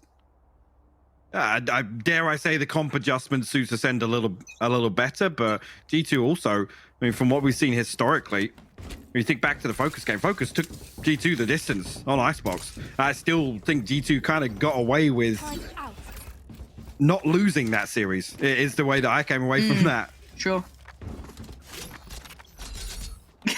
Yeah, that's one way to phrase it, isn't it? It was the same on Fracture, right? But that series, there was two very close. Fracture was overtime, if I'm not mistaken. I think Icebox went 13-11 when we were thinking, oh yeah, G2 come in this, they obviously win Icebox, right? It's Icebox. Obviously. Yeah. No, I actually, God, yeah. My mind is just in the bin trying to remember anything beyond what I've done today, but no, I don't think you're wrong in that. So, a curious scenario, but I don't know if we can really extrapolate much because it's so hard to identify where Ascend are in this, and then in comparison G2, after such a stark contrast on even just map 1 with these two teams. But regardless, it's 8-8 now, as close as you could get. Money obviously not quite there, ults not quite to the same degree. This is certainly looking like Ascend has the upper hand at the bare minimum in this round and then going forward. So we have to see what can G2 do. What do they have left? And speaking of ults, Zeke invests here. So already going to facilitate the cross towards site. And very little to deny yet. Wants to get that plan, and doesn't quite get where he wanted to be going on this. Actually, Vova's going to find CNED, so it's not with a little bit of a fight back. Now, I want to see what the post plan looks like for Ascend, and it looks proactive. Deeper swing to try and fight towards that peek through from CT. And Ascend aren't really backing away from this either. No, Mixwell able to get past this wall just yet. The swing does come from Monster, and actually not punished for it just yet. Another 1-for-1 goes through. But if Over's going to find his third here, it's still doable for G2. I just want to see Mixwell. It's done. In my mind, that was it. And again, both of them had chances. Yeah. Maybe a little bit of timing here and there. There was an opportunity, and you're absolutely right. And it fades to nothing. And now 9-8. The game continues. This is looking... this could turn out to be a brawl, Mike. This looks like it's going to be a close game. It did. This now becomes the pivotal round for G2. They have to stop this momentum. Look at the cushion that Ascend have managed to build up here. Back onto 6 on VAC. Yeah, back onto a pretty comfortable position in terms of ultimates as well. Bloody hell. Vova, he has the Viper spit. Maybe this is the round he wants to invest that towards a site, and G2 try and achieve something elsewhere. See him take the tightrope on the minimap and yeah, pops it immediately. They have to see G2 achieve something elsewhere.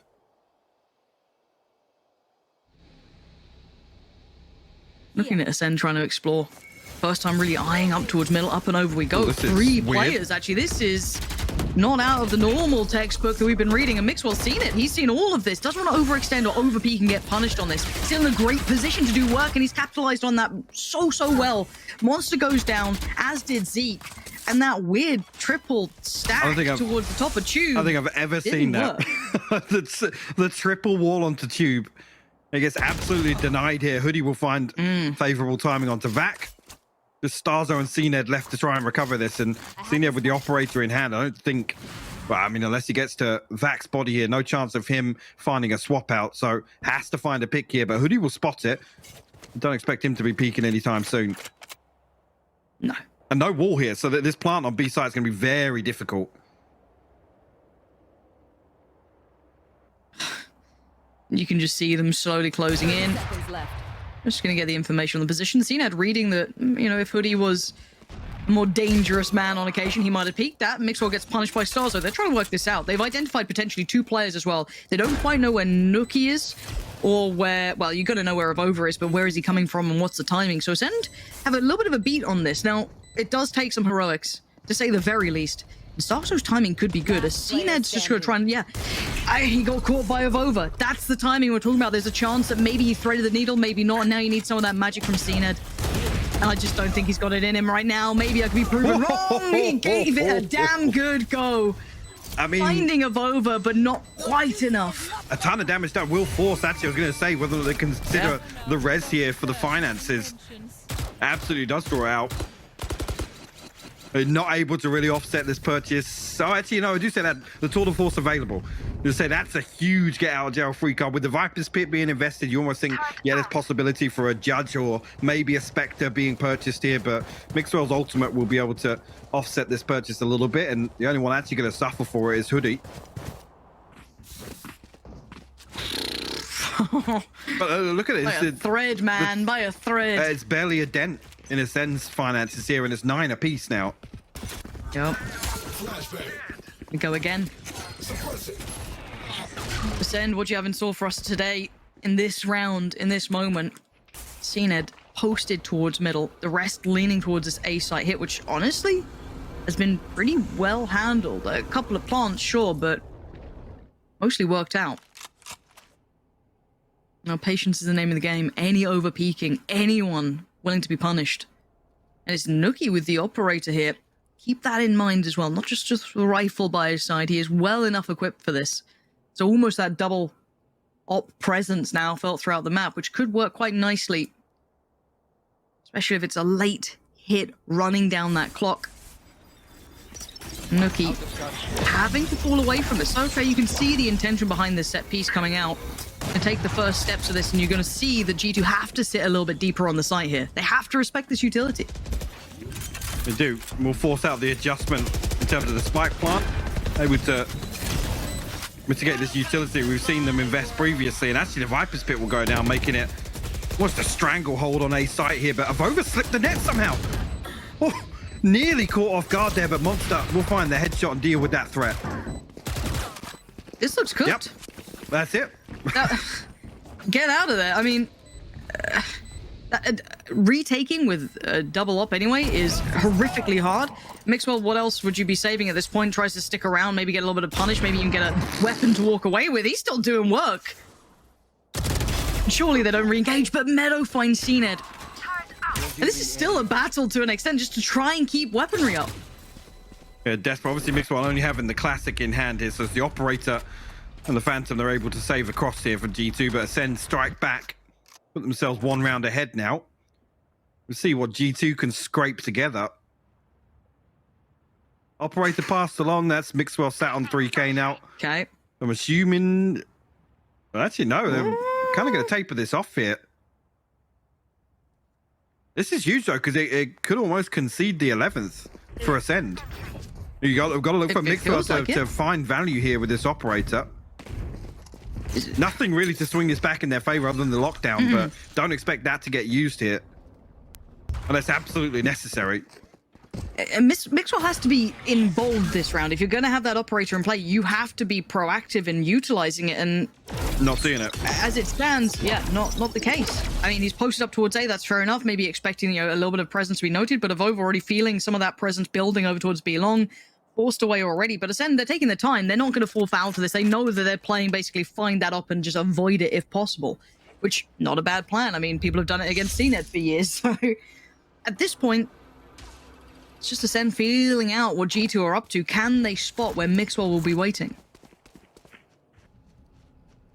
Oh my word, he could be in the right place for this. He could. How long does he hold this though? ACEND actually shift walking through here, trying to play contact on 8.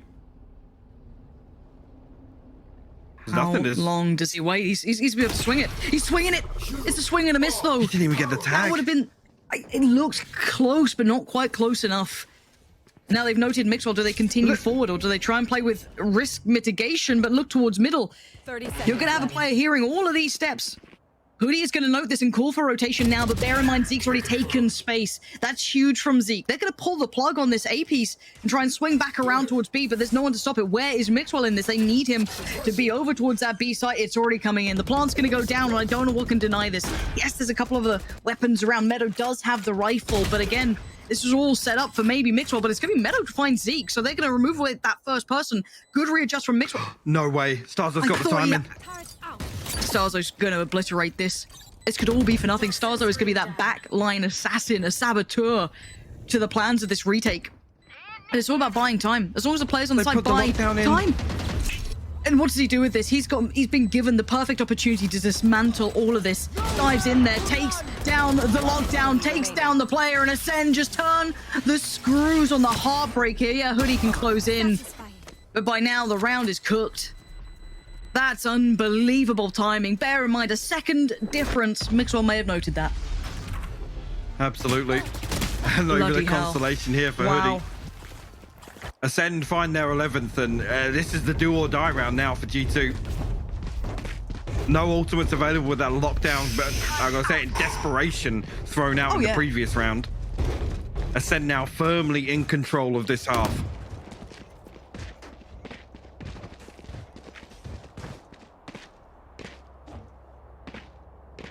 Yeah, look at this. If that's, they're going to lean heavily towards B. At least here, wants to split towards mid. Maybe he's just going to smoke this cross, but Ascend look to dial up the pressure now. Got G2 on the back foot here on their defensive half. Right time to do it. Navova getting revealed as well. Has to fall away, relinquish a little bit of that initial control that he may have had and play from the back of sight. Support being called in as well. You can see Meadow en route. Wall goes up, and let's see if that plant comes in cleanly. Nothing to deny it or dissuade it. And he actually gets out of danger. They broke the wall. It's just one tag needed to find Zeke inside the decay, but they get away from it. Now, Hoodie has his wall in response, but you've seen G2 almost give up on some of these B-site retakes. Now they have to follow through with it. Let's see it. Slow comes in, orbs come out, and you can Fury that underhand flash invested the swing as well towards CT. No one falling yet, and time. Time is everything in this. Now, Nookie does find Zeke. It allows safe passage for Hoodie to close in a little. Nookie then doubles down, finding Monster. And they're still trying to hold this one. Stark's not going to find two, but it's Hoodie on the back lines. And the defuse. It's close. But I'm pretty sure Meadow's got this one. That's two diffuses now. Bloody hell. 0.22 the first, the second 0.26. What a brawl. By the skin of their teeth, G2 cling to life. The same mixed one, I mean, it's going to be forced to kind of ride this out with a light shield and maybe just the trip here. I mean, you can't... A Hoodie. Oof. Sorry. I mean, actually, did Mixwell even buy this trip? I don't think so, no. Can't see it on the minimap either, so opting for the light shield. And again, he can offset a little bit with Meadow in this composition on the Killjoy. Not necessarily overly reliant on having that trip. See now how G2 decided, well, actually how Ascend decided to play this. They have the res available, everything else burnt up thus far. And now G2 actually getting closer to getting a few of their ultimates back online. Eyes towards Avova, Nookie, and Hoodie. Again, going to be this slow work towards B. Avova playing pretty disconnected here, doesn't want to risk giving away anything, but it's surprising to see because, like I said, G2 have almost called it quits with a couple of these B-site retakes. And you're Avova's on an island by all accounts, right? Like, and at this point, he can't hold all of this space. There is a real, there's a punish. Zeke overextends on it because they must have identified at some point that Avova is pretty much on his own, and comfortably so. They are able to take this much space. That's a cheeky. Ooh, the timing. Zeke, get out of it. And Hoodie's actually found one, but the trade comes out. Zeke's still good for it. The underhand flash comes in, but we look towards middle, and it's seen it to punish towards Mixwell. It's getting back on for Ascend here. There's Nookie now left in the 1v4. Any other player, my mind would be elsewhere, but there was a moment for him to try and do something, but it wasn't to be. CNED gonna close the account and make it to 12 for Ascend. And well, I've got to say it, Ascend seem to have a really good either read on how G2 are approaching this, or just a punish on a couple of players. It seems to be working well, but I've also got to ask the question, I don't know if you can leave Avova on an island like that at this point. There's almost no contingency plan. There's no safety net for Avova falling there. And ultimately, if he's going to... You can see he attempts to still deny the plant with the snake bite through the Sage wall, but there's not enough there for me. But what can you do against 5? And when someone can get that deep, if you're playing a solo site, you have to play somewhat safe, right? If he's sat safe for his life, you saw it with Zeke. He was able to close the gap so easily. And now they're testing this, right? They've gone, surely they're going to try and add some backup towards the other side of the map. And then they've got the option now to hit that A site with less players present, with just barely weaponry behind them. They've got a little bit of shield to it, but look at the push coming out, Zeke. Getting over-aggressive, getting into the face of Meadow.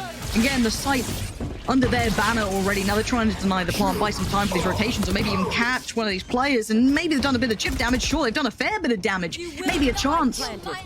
Maybe. But it's 5 standing, Mike. I just don't see it happening. Hoodie's found another, though. CNED will fall. He's trying. He's trying as hard as he can. He knows what's on the line here. Massive advantage in terms of the weaponry here, though. G2 find themselves in a 3v4. They have to break through. Where's the front line break? Where are they going to try and get through? Hoodie's the first one to step forward, but Zeke in the dirty position swings wide. He'll give up his life for it, but it facilitates the trade for Vac, and it's 13-10. Ascend, it's recovery, and it's not pretty, right? That was not necessarily a pretty game, but it got the job done at 13-10, and they beat G2 on Icebox. Yeah, or you could almost argue an uncharacteristic performance from G2 here, where we'd expect to see very, very robust protocols. That's what we've seen previously, and looking as if a little off their game, I'll be honest here, in terms of that Icebox performance. Big bonus for Ascend, a little slow start on map 1, potentially. A couple of the key players here we're looking towards. Zeke looked fantastic individually in a few scenarios, and Cena definitely stepping up here. I mean, to go from 0 first bloods on the Jet to 6 on the Chamber here, 22 and 18, a stark contrast from map 1, and Ascend needed it, absolutely. They certainly did. And now that does unlock map 3 for us. So we get the treat of seeing the full map veto in play. So do stick around. We'll be back after the break. What a turnaround from Ascend there to make this series 1-1 and go to the map I feel like we all deserve. But before we get on to Bind, Ryan and Kakuka, let's talk about Icebox. This was G2's pick. Ryan, it goes straight into everything you said in the pre-show where teams are just not winning their own picks here. It's also just one of those cases where I think we went into the second half even on scoreline 6-0. Like we're not seeing like a bit of like a 10-2, 9-3 lead. It was a decent start for Ascend, but G2 were good. They were solid on the defense. They were dealing with a lot of the utility that Ascend was throwing at them. It's just when the side switched that we saw CNED really coming alive and Vac being able to actually put in a solid performance on the silver consistently across the map. To me, the big difference wasn't on that stage, even though we were talking about that on the pre-mats. It was Zeke. The way that he was playing on the past week had nothing to do with what he was doing today, especially on the attack. He was Arena on so many occasions. We saw him lurking, taking up extra space, pushing, even though the spike has gone down already, he was going to take up that role. Sometimes we highlight the capabilities that KO has of making that solo play, and he actually puts that to the max. And seeing his performance, thank God that it was better than first map. Yeah, we're going to talk about that in a moment, but you guys said that Zeke's sole responsibility was to shut down Mixwell. Do you feel like he did that there? Yes and no. I think Mixwell was shut down to an extent. I think some of it is like the two initiators, right? Something that we didn't see on Split at all was any form of initiator. No breach, no sky, nothing to really take a chamber off an angle. I think Vac did really well to take a lot of B main control, like when it comes to like using recon darts, using the owl drone.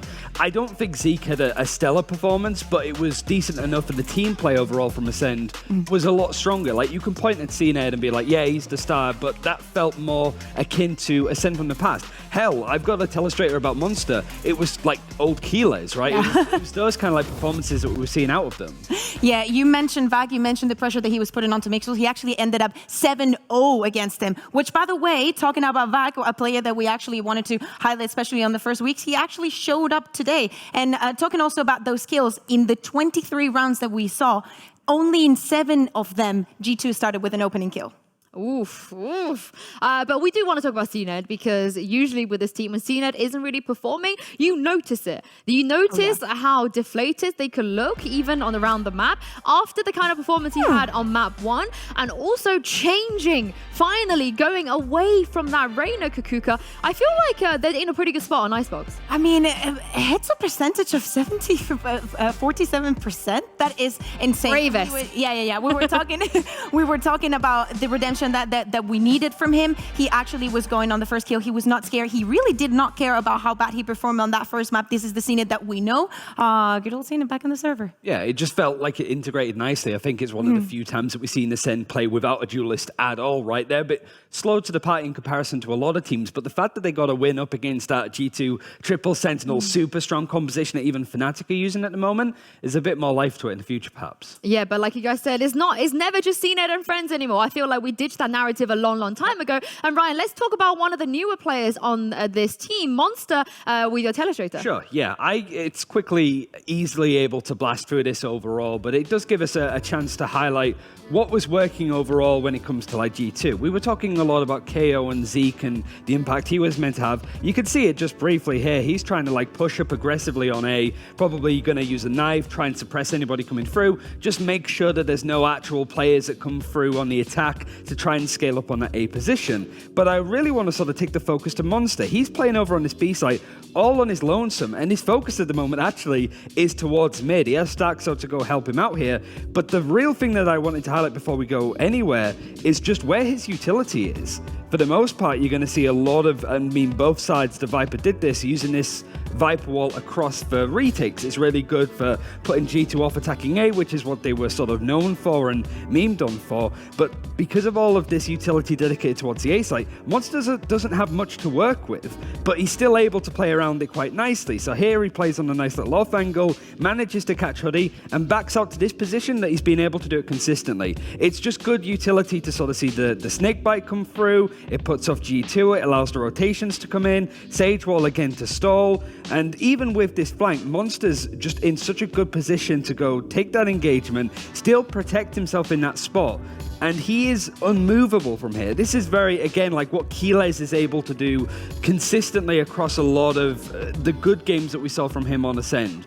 And without having that much utility to hold onto a site like that, it's very different to G2, who couldn't really get a foothold, so they were pushing B main a lot, getting caught out by Vacs like Owl Drone or a suppression, and that's why I think Vac and Zeke were able to get so much done and get those first kills, mostly towards B main for Ascend. They just play passive and Monster's able to do a lot of work. Yeah, and especially on that defense, it's not only that you have Monster playing on the Viper, you also have StaGE2 back on the Sage. So all the utility is going to combo and prevent that plan from happening, making sure that you make more damage with those snake bites, and you're going to have an instant response to a plant putting up that wall or even trying to on a fast retake. Well, at this point, I feel like it doesn't matter what's been happening because it's 1-1. We're going to map 3. We get bind of all maps to finish this matchup on. The permutations, they are still the same. G2, they have to win here and they have to win next week if they want to be here. Whereas for Ascend, wouldn't it be so poetic, Ryan, if they are able to shut all of this down and get back to their winning ways on bind? Oh, they would. I think Ascend would love to have bind back in their court, and it was G2 that broke that win streak, and I think bind has been a bit of a crux for Ascend so far.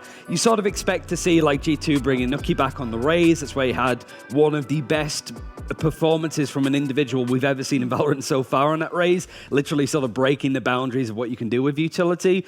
But it is something that we've seen Ascend adjust and change to. G2 don't necessarily look amazing on it. Again, losing in Reykjavik, they lost to Paper X, I think, who were playing a Euro, right? So I think both these teams don't have anything set comp-wise. They're still trying to find the feet, and especially for the fact that Ascend lost to Focus the last time they played this map, it wouldn't surprise me if they shift over the focus on what agents are going to play again.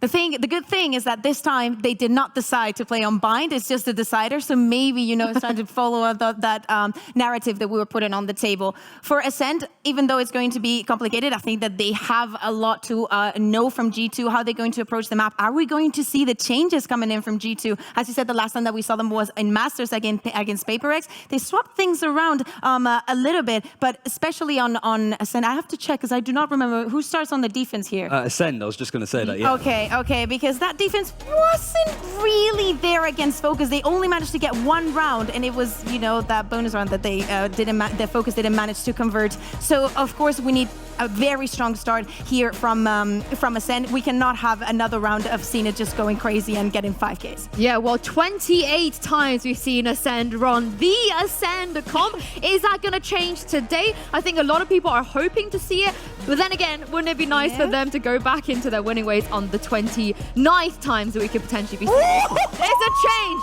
There is a change. There is a change on both sides here. Mixwell's going on the Sage.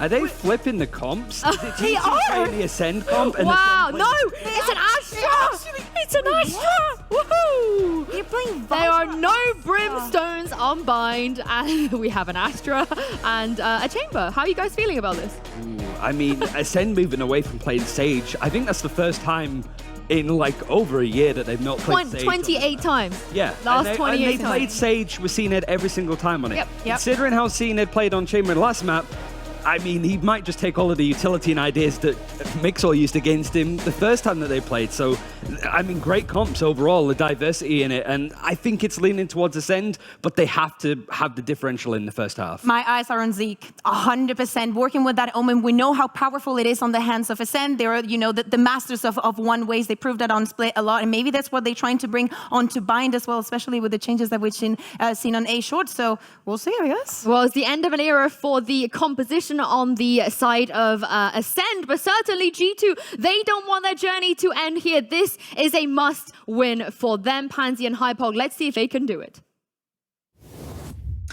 That is the big factor, isn't it, Yinzu, that this is now a must win for G2. But Mike, let's kind of talk about these comps because the desk was howling. How are you feeling? I mean, it's a massive. Maybe this is the delayed onset of the Bone Cold exit, right? It is finally coming away from the Brimstone. I'm intrigued to see it.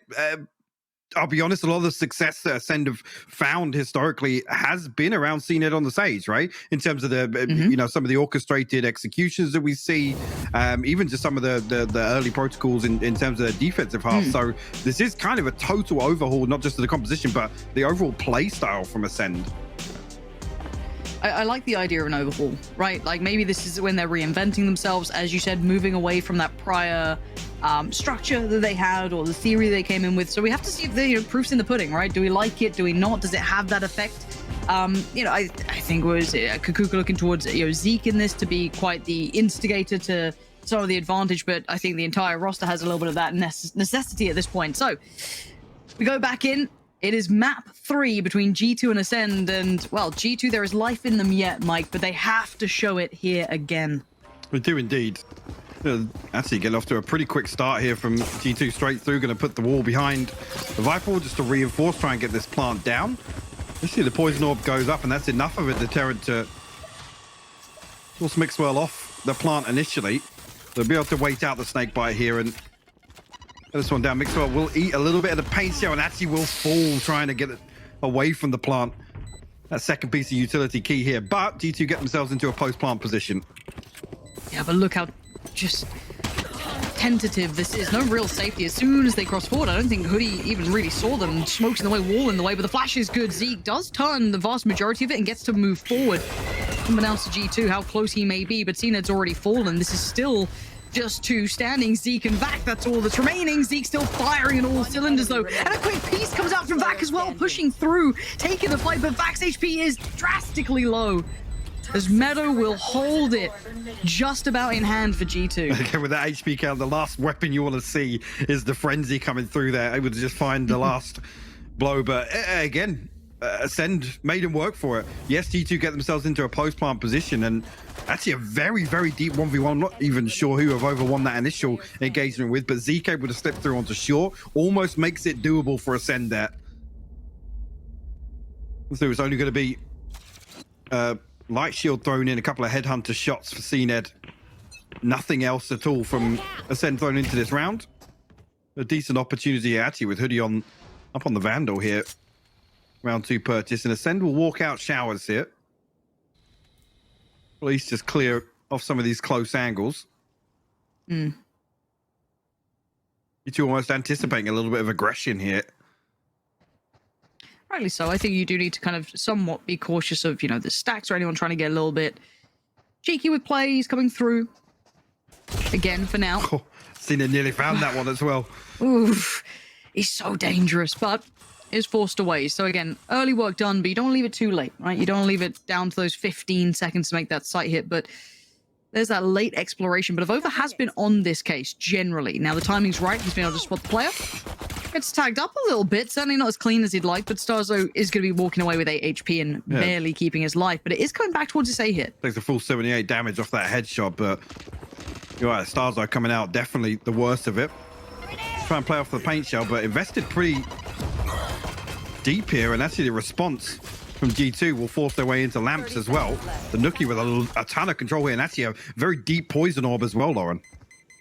Yeah, but there's an army on the other side, and Nookie has to deal with it. There's so many problems coming his way. They're bounding through, going to take one with him, but Meadow now needs to be on red alert. They're still doing damage, but it's the next layer of this. And actually, the flash is fantastic for the punish towards Hoodie. The trade comes in again, but this is getting dangerous. Monster, the timing was perfect. The crunch through by U-Haul, the pinch through the wall. It couldn't have worked out better.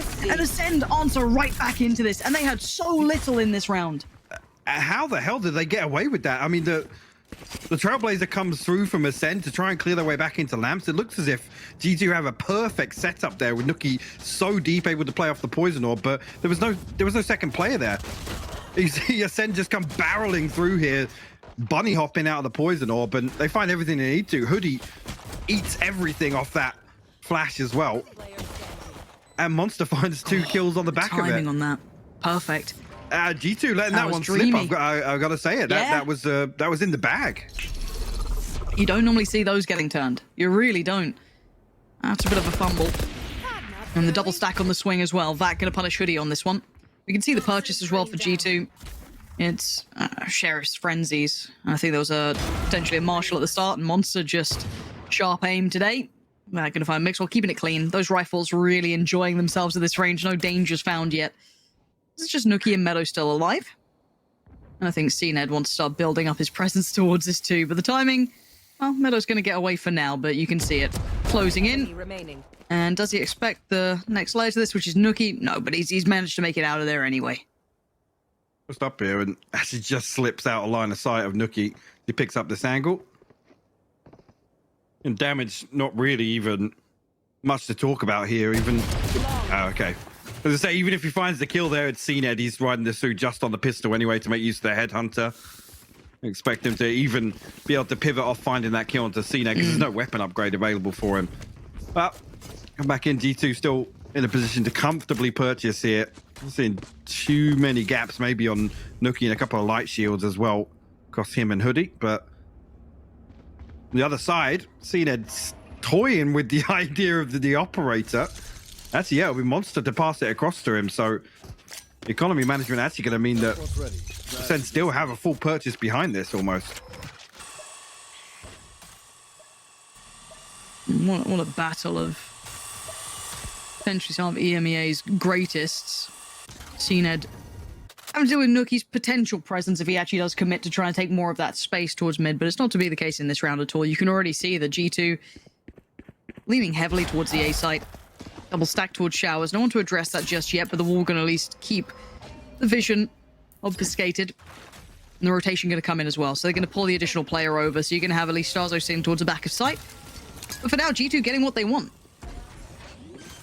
And the pace shell going to go across here. And actually, oh, the commit. They come up. Starzo comes over the top and finds the kill regardless. That's ridiculous. They even get to keep his life. No one able to punish as well. And Starzo just continuing the aggression. This man is completely uncaged right now. And he's still finding damage. This is unbearable to watch as he has just turned the screws so nastily. But it is now just Hoodie in the 1v3. Flash notes the presence. And that spike plant feels impossible. 30 seconds left. Surrounded on all accounts. Jump spot from Vac. As soon as that wall drops, the grand reveal. CNED waiting, and the punishment given. And Ascend continue forward with 3 standing. Starzo, man. Again, initially, yeah, the paint shell comes through. The satchel over the top, and we finally a little bit of an overheat. Actually, we're popping the showstopper, but you'll allow it in this scenario. This comes through, it's just, again, it's so unorthodox, just completely catching G2 off guard. They don't expect somebody to dig this deep to try and prevent that spike from going down and then follow through on it as well. Yeah, G2 not really getting away with that bread and butter A-site hit here behind the Sage wall. There's just too many tools for Ascend to deny this plant. That was so nasty to watch. Almost single-handedly doing all that damage. And Vac actually eats the flash, has one put back into place, but Starks are trying to bail him out, but he actually just copped all the damage. Now Vac has to pick up the pieces, and he does well to find 2 there. Maybe tempering some of the threat, but you can see instantly G2 want to take that space right back. CNED in a little bit of trouble here. The angles are not favorable and actually goes down for it. Devo's going to find the punish, but then bodies are on the site and it's going to be Nuke dealt with. And again, these are brawly rounds, but ACEND are holding numbers and they are holding the scoreline at 4-1 now. Obviously, they aren't already picking up the slack from their previous performances. Actually, the previous 2 losses on Bind. In terms of the defensive half, it was 4 rounds combined across the 2 appearances. So already tracking well ahead. Actually, will force out the timeout, I'm assuming, from G2 here, because they're going to continue to rely on just this, well, assumed comfort they have from the Sage wall of Mixwell. A little bit bizarre. We've got to see some sort of adjustment here to maybe pick up Shower's control. I mean, it's usually you look towards one of the 2, right? You either rely on that Sage wall to get the default plant, or you have Shower's control to get some sort of control of front site. But if ACEND are allowed to just sit in Showers and sit back site with the paint shell, the snake bite, there's just so many things to deny it. No, you're not wrong. Maybe something to be talked through at this point. Try and find some of the adjustments. It feels like some of these rounds are close enough to almost maybe get a plant, but by that point they have just been mullered on the way in, so there's just nothing to hold it. So again, I am curious to see what they adjust coming back into this. They should have a buy to play with as well, so... And again, look at the ultimates they're going to have to try and pull through into this. Plenty to lean towards, excluding Nuke's for now, but everyone else sitting relatively pretty. So this should be a pretty heavily contested round. If not, G2 have pretty much the upper hand by all accounts, at least in the economy aspect. Well, already seeing a positive, which is a couple of players. Well, as I say that, is Nuke considering it? It's looked as if this was going to be a setup to try and address Shower's control early on. The flash comes through. But here's the big adjustment from ACEND. The Viper's Pit down short is going to deny any sort of progress in terms of space and make an A site execute very difficult. Again, with where this Viper's Pit invested is, look how deep Monster's able to sit on it. But they have to walk all the way through that. Taking as much HP off in terms of the decay. This puts a little bit of the pressure back towards Starkso, but you can see the support system of CNED now being pulled over as well. You can have a little bit more faith in the fact that Monster can at least hold this down, right? Because as you said, how deep he is sitting is hard to clear. Now the divides come up and the Seekers have come down as well. Speaking of all those ults, they're coming online now, and that's ridiculous from Starkso. He gets the freest kill of his life. Monster's even succeeding towards Hoodie, trying to make their way through, and it's just looking disastrous. Pop the ult on the other side to at least maybe get a plant, but you can see the Wolves are at the door. There's 5 against them here. Not a single player from ACEND feeling that pressure just yet, and Monster's punished of over. It's down to 2. Just Meadow and Mixwell. And how do you feel safe in this? Barely any vision, surrounded on basically all fronts. How do you hold this post plant? A lot on Meadow and that utility that remains. Has to try and play his life, and Mixwell, you got to take some with you. Ult now drops. Now you get noted. Now you get the fight. The trade comes in and Mixwell falls. It's all towards Meadow, and there's just too many players and too little time to handle them. And again, it's so bizarre though, Lauren, because they actually have a very, very nice execute on the back of the Cosmic Divide. Actually, a heads up utility usage from Monster as well. The Poison Orb actually positions deny any progress past triple, and the Snakebite going and actually picking up a kill. But the wall over the top behind the Cosmic Divide gives Mixwell an angle onto the top of triple, but they allow the Viper's Pit to drop. That's the only thing they can rely on there in the post plant. Only thing keeping them safe. And barely at that. I mean, really like that on the way in from G2. Again, it's bold to try and push the site that the Viper's Pit is invested on, but they actually have a great answer for it. The one thing being that the Viper's Pit drops. I mean, you can see what Mixwell is presented with once it does. It's just death. He was lucky to even get seen in that. It was just his 12 new angles that are just as likely to have a player swinging you from. It was an impossible position. And ACEND are going walkabouts. They're going to have read the money situation. They know what the scenario is going to be. Maybe just a couple of sheriffs here and there, and it's punishment towards Nuki. Mixwell, next on the chopping block, potentially noted as well. Oh, this is unpleasant to watch. G2 just getting bullied. Avova tries to bail him out and does. That goes down for this over-aggress almost. And Zeke now needs to kind of temper the pace a little bit here. Even up. But again, trying to even filter away the weapons. Keep them out of the hands of G2. They are making this tricky. G2 will drift back towards A site, where there's an operator ready and waiting in the hands of CNED. Again, with losing Vac as well. Zeke and Saldo just going to stay put. I mean, they can do. Yeah. CNED forced away. Okay, that's nice. 30 They've at least cleared the front line this time. Again, a lot of this from G2 looks quite good, and then something just falls to pieces. Right, like I've actually quite liked some of the site takes, as you even highlighted that previous piece we saw come in, but how do you hold this down in a post plant with just sheriffs? Yeah, it's drifting into the sightlines there. And this should be pretty easy now. Look at how much space ACEND have got to work with. Anything to deny this. Anything at all. Tina puts his body on the line. They've doubled up towards the pushback through as well. Avova would need something of a miracle. He gets one part of it. The second, it's actually Meadow to help him out. There's still a shot at this one, and somehow the ult goes nowhere. The defuse, no one can help him anymore. Zeke all alone, and Avova's there, fine. I don't know how that ult did nothing. And again, Avova gets exactly what was needed then. Same with Meadow. That was very surprising to see work out. ACEND has so much space as well. Just initially with that kill onto Mixer, he's the only one drifting forwards, but between a gravity well and a snake bite, literally closes this out, forces this engagement that Avova and Meadow win out comfortably here. Stars go down to 5 HP, and like you said, finds nothing off the showstopper. A G2 flip a thrifty round that they had absolutely no right to in my eyes.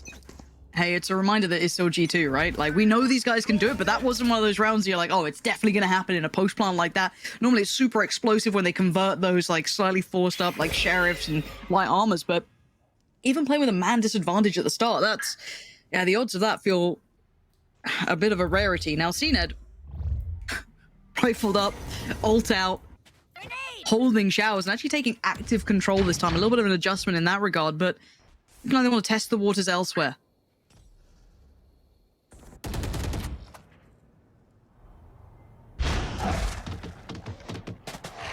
And pretty late on here, 60 seconds left on the clock, and G2 with no real progress towards either side just yet. But utility pulled out on both sides. They're walking long. They're walking long behind this smoke. This is ridiculous. You just don't expect it. But they still get punished. How did Vac not win that? Just missed that first shot. Like, shot that was teed up for him, right? Like, he had the first shot on Hoodie him. walked into the smoke. Yeah. Obviously wasn't clearing that corner either, so that's... Hey, you'll take them if you get given those moments, but they are few and far between, but now they have to make it count. 30 seconds, and they got to make a go of this. Playing up towards long, Nookie gets nothing with the ult, at least clears the corner, but that's about it. Double stacked up, look at this. They take down one, they didn't check it clearly enough, and Zeke nice free entry, and now the squad says CNED is on the case, but he needs more, and he does not get more. Avova makes it in time towards Hookah, and suddenly things are looking like the gods are smiling upon G2, because there are some fortuitous moments in these rounds. Absolutely. I mean, great awareness there to try and regress on the back of noting the operator, right? They know that they have a chance to come through and find a favorable engagement, but I'm not entirely sure how Hoodie wins out. Shift walking into that smoke, it looked as if the angle was being held. Yeah. Lucky, great timing on Avova there to find that trade, because the slow field from the Tour de Force could have been disastrous following on from that pick. Man, G2 are playing... I mean, look, we know what this means to them, right? This is a chance to basically stay alive at this point. It's not just another game. They have to keep digging deep like this. Right. Mutually assured destruction. Just... A key 1v1, actually. Huge. Coming out for showers there. Huge play for showers. Barry finding a trade. Barry. Big buzzer. And I think we're kind of going back to what was somewhat working, and the angle. I thought Starkso had it again, but Nookie, what a shot from him. This thing started, but the brawl begins, and we saw it before, but this time it's Zeke on the case, and he's still up above. He's not backing away from this just yet, but it's Hoodie to find him. That's, again, with an operator, okay.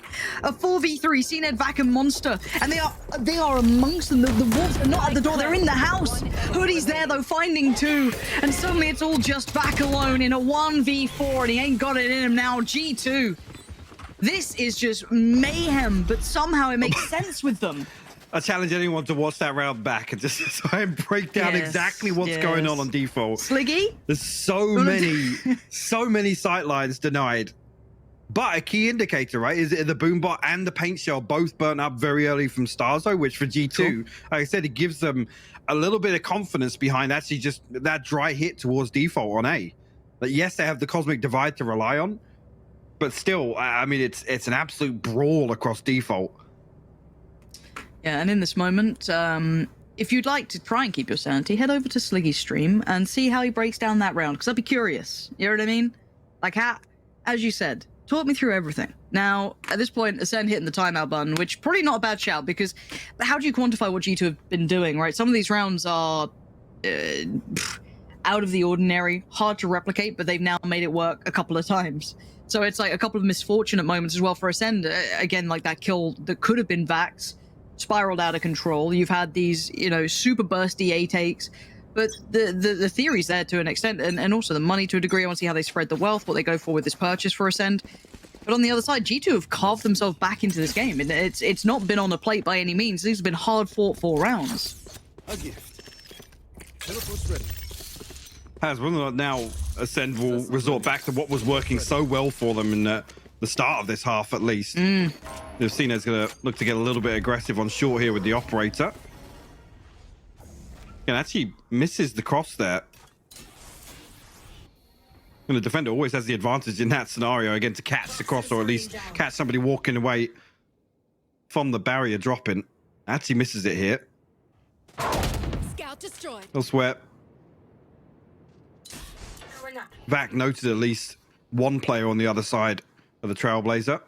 And no real solid information, though, to act upon here for Ascend. We'll commit at least. I mean, Cena's got early enough contact here. If he even doesn't find the kill, he can scramble a rotation through. But Spike not committed either. Does actually catch the return on the cross, but no damage done. Lucky to get away with his life actually in that scenario, Meadow. Yeah. Wouldn't want to toy with that again, but it looks like they're going to try and congregate towards that B site. It's pulled the rotation, though, interestingly enough. I've got your train. Now that's when you get the sweat on the brow, though, and he's put his life for it. A 1-for-1 trade may not be good enough here at this point, because again, Nookie plays just ahead of that smoke popping and gets the punish towards Monster, and the site's all theirs. The spike slowed down on the cross. Maybe someone could catch it, but you can see just the barrage of utility in the way. There's no way that could be caught. So now, Spike's down. This post plant's not going to be easy to break back in towards Cena, Starzo, and Zeke. Got their work cut out now. And with the judge in the mix as well.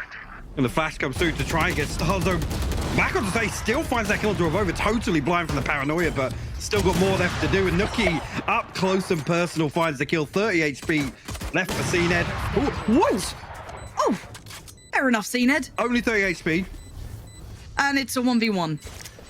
But this time he was getting paranoid about the wrap, but Mixwell has not moved. He held stoic in nature on the site, did not move a muscle, and deals with CNED, who started to heat up in that round. It is 5 apiece now, Mike. This game is as close as I think it's going to get, right? Like, this is ridiculous between these two.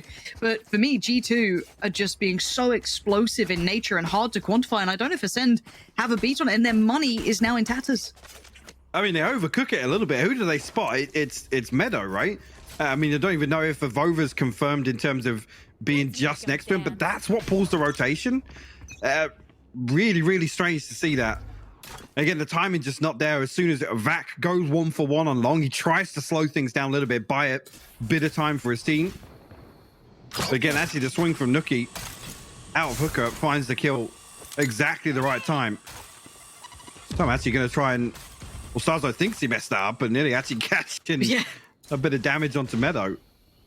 But remember, Mike, if this was the other way around, if the buy was the other way around, I'd be like, right, it's G2, they're going to win this round. If they've got Sheriffs, I don't know if Ascend have that in them yet. Do they have that G2 spirit to just somehow make it work? I'm waiting to see if it can happen. Look at the minimap again, though. Yeah. What? What do they think they've learned here? Like, is it just this? Is it because CNED's taken space and they've seen nothing? But I wouldn't say they've contested shouts particularly often. Like, again, this is the freest side that G2's going to have in a while. They'll take this with open arms. This is great for them. Absolutely. Thank you very much. Get a plant and gets out of danger as well. Stars are not able to find anything this time around, and will reinforce the lamp's hold this time as well beyond that poison orb. And G2 had a massive advantage in terms of the weaponry here as well. Mixwell makes that show, but actually gets traded out here. The flash is perfect into lamps, but nothing comes of it just yet. Vac, last man standing, will find another. Eventually, yeah, but 2 HP. Hoodie swings through with a classic. And G2 finally, after what seems like an eternity, find their round win here. Oh, sorry, their round lead. It's only one coming into last, and an opportunity here to actually close out 7-5, what was possible on Icebox as well. Ascend almost running out of steam with how successful the start of this half felt, Lauren. Yeah, no, I mean, part of that maybe I don't even know how to look at this in an objective manner. Again, Cena and Ascend so close again. Those ults coming through, but just that literally one step away in some of these aspects. I want to see what they're up to here. Again, looking at G2, just kind of, testing the waters, see if they can maybe feel out where, CNED is with that operator poop, potentially coming through, find out where any of these approaches are coming from. I mean, Vac's getting information, but what can you do with it? Sometimes, even after what he's tried the best he can, he still just gets overrun. The patience being shown this time. And the tempo change is just so hard to handle, these gear shifts that are coming out from a very, tentative, default heavy start. You can see the exploration coming out towards middle as well. Nookie trying to be the kind of can opener with this. And Monster's not particularly backing away either. Holds the angle. Huge punish on Nookie. A little too confident in the utility to force him away, and that's already a big loss. Viper's Pit in response as well, try and reinforce this. Okay, Mixwell going to retrieve the orb here. We'll have the res online now. Whether or not Ascend are going to make a play to try and deny that. You can see actually CNED posted up, holding it over elsewhere. We'll find a kill onto Starzo to create an opening. 30 seconds left. Actually, Shouldn't yeah. be napping in showers. It's dangerous. No. That amount of water on the floor. Definitely not. Zeke actually burns the paranoia very early. He's punished as well. Actually, on the back of, luring Ascend into almost holding that res. It's almost a perfect bait from G2. If it works, it works. I wouldn't... three remaining. CNED back and Monster. Ult comes in as well, just the icing on the cake.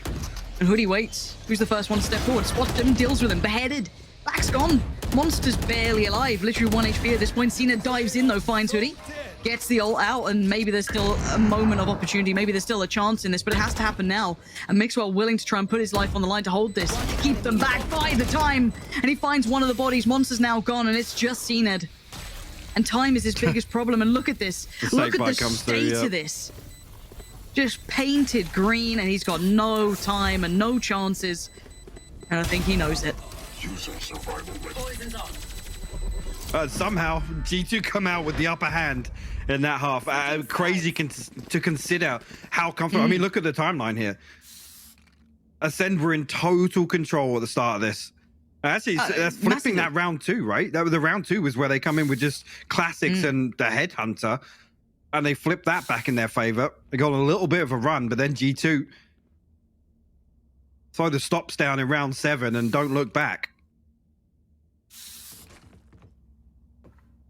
And the fashion in which they did it. And thinking back on it, right, there's always a chance that these two teams could have that just explosive style to them, and you see it clashing like this. Man, it's something else. 5-7, G2. Once they got it started, they didn't stop. You can see the trot of rounds that they went on, but now we switch the sides and see if they can continue this form to keep their life in this entire event. For Ascend, looking to disrupt that, do something about it, and this walk up long gonna call the attention of G2 here.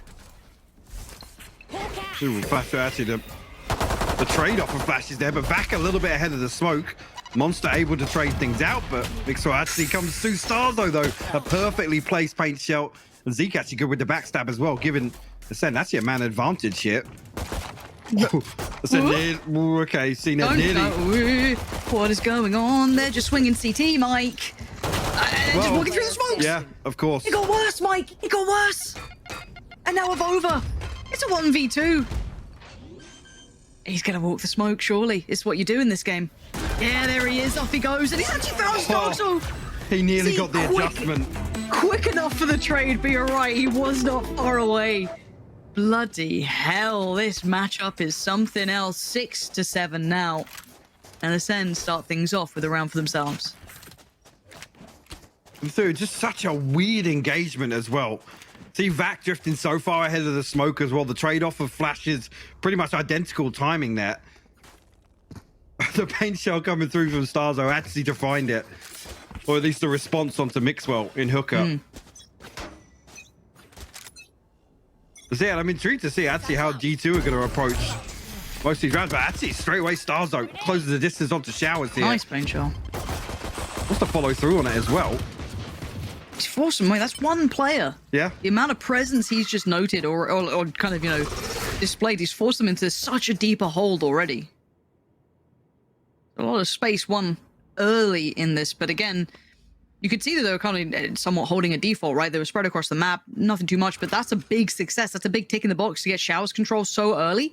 But now they do have to still deal with 4 players who've obviously rotated in response to this.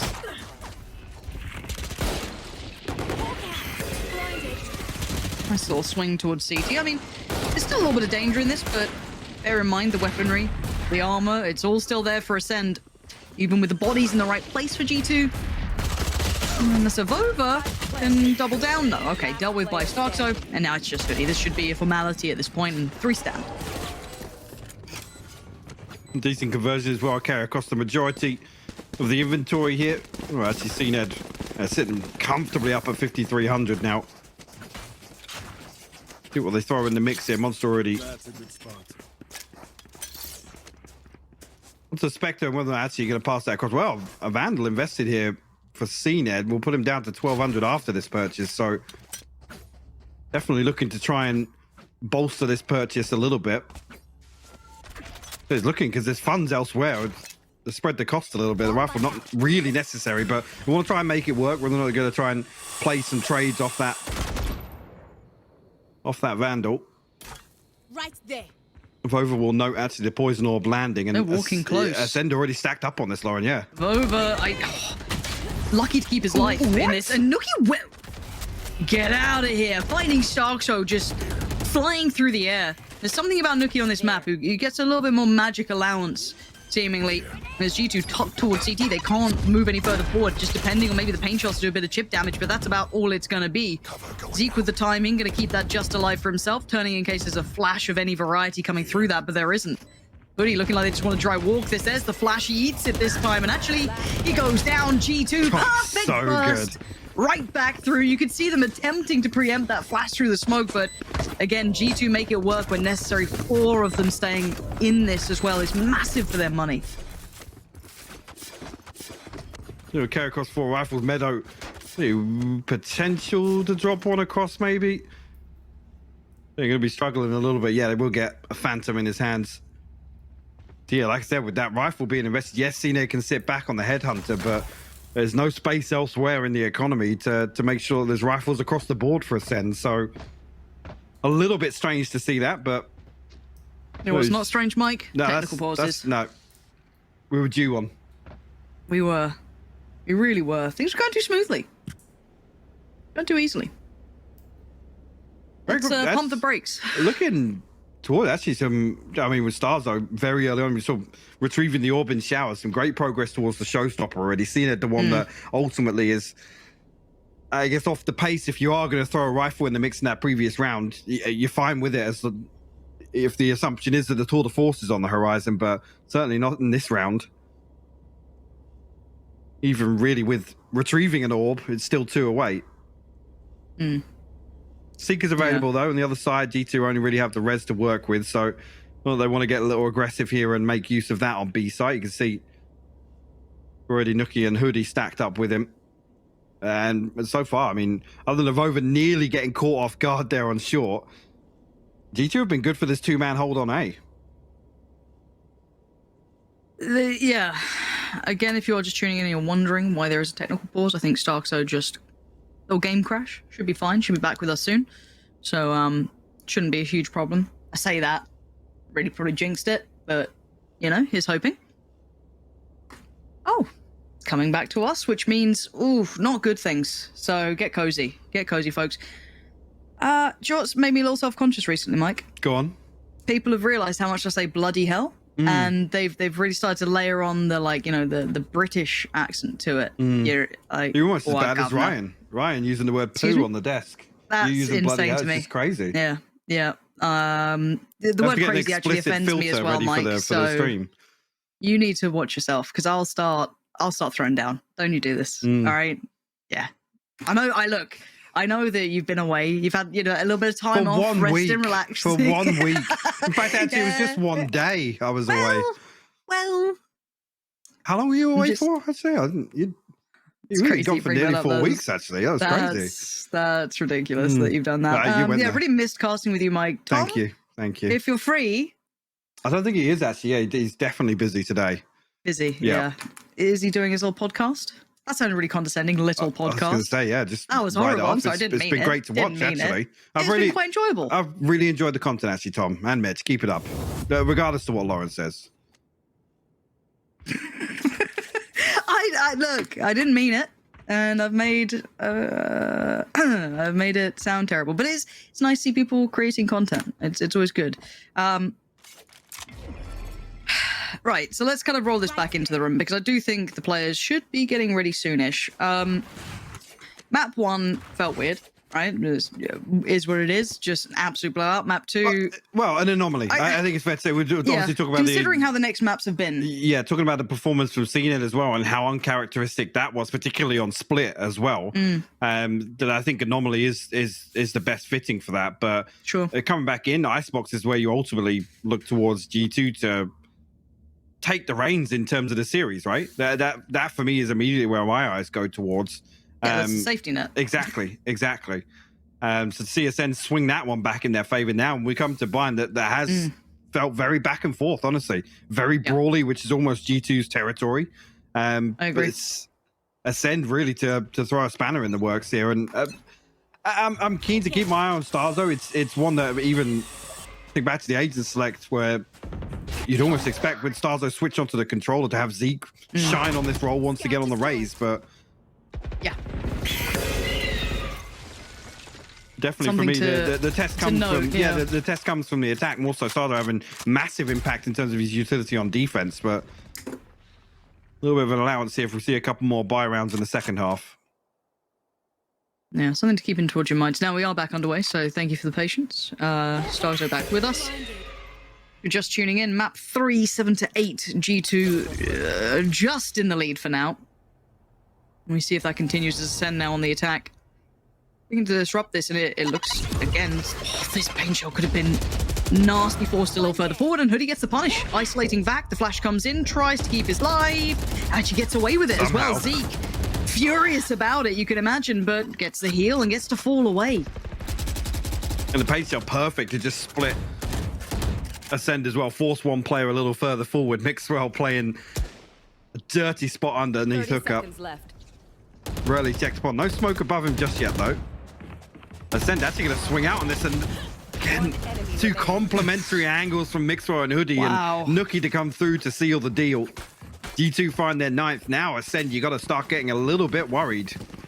CNED and Starzo won off their ultimate, so possibility to get them online here, but with how G2 have been holding on to B site, this long control was heavily in their favor, so that orb is definitely not a freebie. They have to work for it. You know, a stark contrast on the other side with Starzo taking Showers control pretty comfortably, but look at the response from G2 already. Couple of bits of utility invested here. The wall actually initially a little deeper, and also some utility from Avova to maybe prevent them from getting this.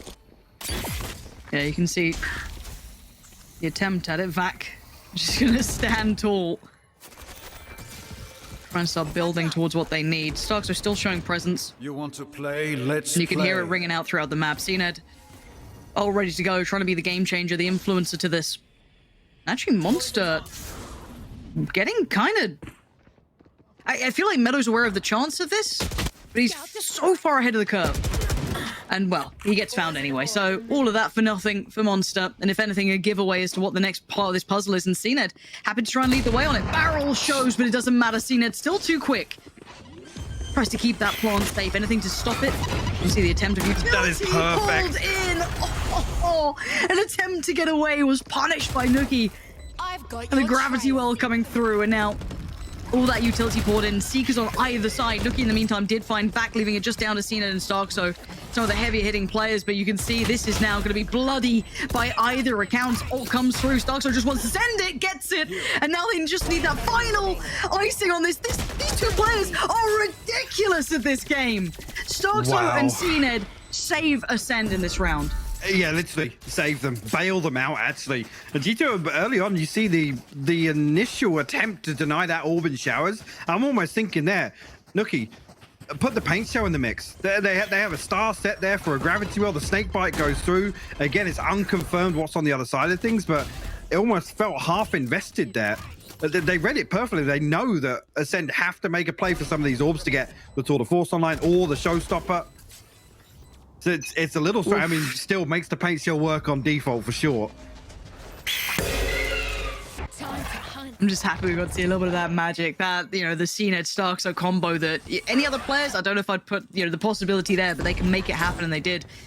And they needed it now. And actually, Starkso again punishes Mixwell, catches him in the heels as he tries to fall away, and this early space gets garnered by Ascend. Trade comes out, Nuki just lobs it right back towards Starkso. Has to sit and stare at the paint shell as it lands at his feet. Meadow and Avova will be called upon once again, though. Two-man hold on A site, and they actually pop through it somehow once again. Actually, Zeke sticks it all the way through to spawn. We'll find one in rotation. Eats the flash, though. Hoodie finds that, but a 1v3 presented. I think he will just resort back to saving that operator. Already, though, look where CNED is, though. He's going to catch... Oh, did he? He might have got in range to hear those steps. I mean, already reading it perfectly, but... He's on the hunt. He is. He wants that removed. It's a big boon to keep, isn't it? If you're able to bring across that operator and just miss each other like ships in the night. So it does seem as though Hoodie will be able to keep this one safe. And for Ascend, you know, it's obviously just a bonus if you're able to punish that, maybe take it across yourself as well. No harm, no foul in trying. But for them, the round is imperative. Going to tie up the score here now. 9 apiece.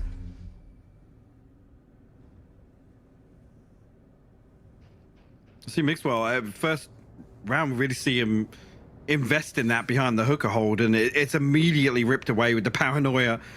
I think actually Starzo double blast packing in.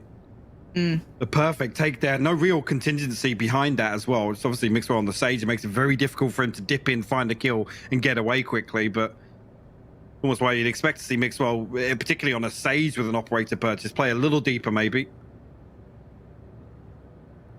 But can't argue with maybe switching things up.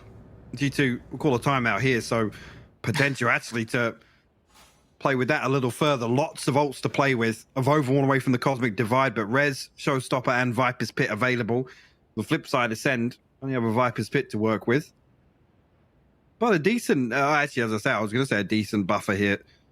CNED probably going to drop a rifle across, so everybody going to be sitting around 2,500, at least comfortable for the next one. And with it all tied up, actually, then you look towards having a major... I mean, here around 19, it's a major advantage to have that economy difference here. Because look at where G2 sit. I said they got the ultimates to offset it, but... Well, we see a full commitment here. Yes. Ooh, yeah, it is. I'm waiting to see the final amount. You see Avova toying with a bucky, you're like, yeah, oh, yeah, they're forcing. They're forcing. But it will taper off a little bit here. I mean, a Spectre, 2 Sheriffs, a rifle. Again, just ultimately relying on Mixwell to make something happen with that operator here. But it is a switch up. He's over towards A now. I mean, Mixwell hadn't particularly had much touch on the operator in this map. Of course, that had been Nookie until this point. So again, for him just to come in cold on this, let's see if he can do anything with it. And you're right, he's over towards A. So for now, G2 just having to face the music, and Ascend just overwhelming. Already seen it with a free start, basically finds Hoodie. Doesn't expect Avova to hit that shot so quick, though, and Avova's still going to keep his life for now. Does get to follow off the back of it, and it does seem as though the wall's going to go up. Nookie, though, tries to go exploring, and you can see what's on the other side. He's in danger, and maybe not. Nookie, what? How do you do this? He is just built different, still gets to keep his life, and takes one away. He nearly found Starzo as well. That's the crazy thing. Starzo was down to like 5 HP, Lauren. I can't believe it. And now 3 of them still stand. And they walk on in. Mixwell was waiting with loving arms. Finally gets a touch on the operator and it looks good still. Sits in that deeper angle, forcing them to feel uncomfortable in the cross. Spots the barrel and delivers the punishment. It's just Vanguard and Starkso, the last one alive now. Oh, this is the G2 round that you expect to see, of course. They have Spectres, odds and ends, and 1 operator, Mike. And of course, they win the round. They do. Actually, when you think about what sort of an advantage Ascend were in, now they're completely reset. They could have played that out and just almost the slow burn, make sure they're just playing trades, because they still would have come out on top. But, I mean, this is so quick as well that look at the HP on Starzo. Well, it didn't end up mattering anyway, but... No. Of course, that's around the G2 convert.